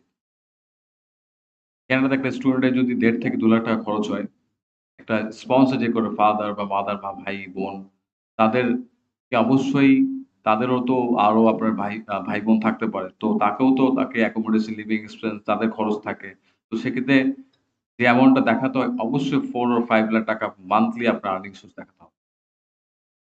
আর ফার্স্ট ওয়ান যে টাকাটা ব্যাংকে দেখাচ্ছেন আপনার 40-50 লাখ টাকা, সে টাকারও সোর্স দেখাতে হবে। সে টাকা কোত্থেকে আসলো, এই জিনিসটা তো এটা জাস্ট ম্যাট্রিক্স। এগুলো অনেকেই বুঝে উঠতে পারে না যে আসলে ভিসাটা কেন রিফিউজ হচ্ছে। ইয়েস, এবং অনেকে অস্ট্রেলিয়ার ক্ষেত্রে যেটা হয়, অস্ট্রেলিয়া যেটা বলছে, অস্ট্রেলিয়াতে কিন্তু ইমিগ্রেশন একটু ডিফারেন্ট। অস্ট্রেলিয়া বলছে যে ব্যাংকে টাকাটা 3 মান্থ দেখালেই হচ্ছে। এইটা 3 মান্থ যদি দেখানো হয় এটার কোনো সোর্স দেখাতে হয় না, কিন্তু রেগুলার ইনকাম দেখাতে হয়। একেকটা কান্ট্রি ইমিগ্রেশন রুল তো ডিফারেন্ট। ইউকে বলছে না আমার কোনো ধরনের সোর্স অফ ফান্ডে দেখাতে হবে না। তো এই জিনিসগুলো না জেনে আমরা এপ্লাই করছি, সেজন্য আমরা বিভিন্নভাবে স্টুডেন্টরা রিজেকশন হচ্ছে বা সে তার সাকসেসফুলি ভিসার ক্ষেত্রে তার ফাইলটা অতটুকু পর্যন্ত যাচ্ছে না। তো ফিউচার থেকে আপনারা এই সার্ভিসটা আমরা যে কোনো সময় আমাদের সাথে কাউন্সিলর যারা আছে তাদের সাথে কথা বলতে পারেন, ইউকে বা অস্ট্রেলিয়া বা কানাডা বা ইউএস। তো hopefully you'll get reliable service there, কারণ এই সার্ভিস থেকে সবচেয়ে বড় জিনিস রিলায়েবিলিটি। তো সেটা আপনারা অবশ্যই সেখান থেকে পাবেন। আর আরো কিছু অ্যানাউন্সমেন্ট আছে। আমি মিস্টার আবেশকে আমাদের আপকামিং কিছু ইভেন্ট আছে, মিস্টার আবেশকে আমরা ফ্লোর দিচ্ছি। আমাদের আপকামিং কিছু এডুকেশন ফেয়ার আছে যেটাতে আপনারা বিভিন্ন ইউনিভার্সিটি ডেলিগেটস থাকবেন। তো আবেশ এই ব্যাপারে আপনাদেরকে ডিটেলস বলবে। আমি আবেশকে ফ্লোরটা দিচ্ছি। Thank you head of sales boss আমাকে ফ্লোর দেওয়ার জন্য। সো গাইস, অনেক কথা হয়েছে, কোম্পানি সম্পর্কে জানছেন, আমাদের অফার সম্পর্কে জানছেন, সবকিছু জানছেন, সবার তারা আছে বুঝলাম। Let me give you a summer up of everything. First of all, আপনারা যারা যারা কোর্স করছেন, কোর্স এনজয় করছেন, তাদের জন্য অফার্স আছে। আজকে রাত্রের জন্য 60% flash discount. Just enjoy it and grab ইট। এটা একটা লাস্ট কথা। সেকেন্ড, যারা হচ্ছে IELTS এক্সাম রেজিস্ট্রেশন তো এখনো ম্যাক্সিমামই করেন নাই, তাদের জন্য অফার দিয়ে দিছে। ইউজুয়ালি ক্র্যাশ কোর্স আমাদের কখনোই প্রোগ্রামে থাকে না, বাট আজকের জন্য তো it's a big bumper offer for you guys, যে ক্র্যাশ কোর্স একটা ফ্রি দিয়ে দিছে। বরঞ্চ আমি যখন IELTS করছিলাম আমাকে জীবনে FutureEd কখনো ক্র্যাশ কোর্স ফ্রি দেয়নি, বাট এমপ্লয়ি হওয়ার পরে বলছে ওকে ফাইন, আপনাদের জন্য আজকে নাকি FutureEd ফ্রি দিয়েছে। That's great, no issues brother. So যারা অনলাইনে আছেন প্লাস যারা আপনারা আজকে অফলাইনে ক্লাস করছেন, তাদের জন্য জানিয়ে রাখি 28th of May, that means next Sunday, we are arranging a biggest UK education fair on here. UK university ডেলিগেটসরা এখানে থাকবে, জাস্ট এই হল রুমটাতে আপনারা এখানে পাবেন তাদেরকে। So you can use them as a search engine. আপনাদের যা কোয়ারিজ আছে জাস্ট আস্ক করেন, যা কোয়ারিজ আছে আস্ক করেন। সো কি হবে, আপনি নিজে বুঝতে পারবেন যে আর ইউ এলিজিবল, আপনি কি আসলে একটা ইউনিভার্সিটিতে যাওয়ার জন্য বা বাইরের দেশে একটা ইউনিভার্সিটি পড়ার জন্য এলিজিবল কিনা, এইটা আপনি জাজমেন্ট করেন। Just do your assessment by yourself, talk with them. Boss, তার সাথে সামনাসামনি লাইক আপনি কথা বলতে পারতেছেন, so you need guts and কথা বলেন। ইউর গাটসটা মনে করেন যে ফাইন ব্রো, আমি একটা ফরেনারের সাথে কথা বলতে হলে আমার হাত পা কাঁপে না, I can easily talk with them. So অনেক সিরিয়াস কথা হয়েছে, আমরা এতক্ষণ অনেক মুড নিয়েছিলাম। Let's do a little bit chill. True review দেন, how was the class? Anyone আজকে যে কন্টিনিউয়াস যারা ক্লাস করছেন, হাউ ইট ওয়াজ? ট্রু একটা রিভিউ দেন বস। Just good, awesome. এই তো যে হ্যাঁ ভাই, একটু এনার্জেটিক লাগবে না কিছুই guys, still now we are young bloods. So sorry,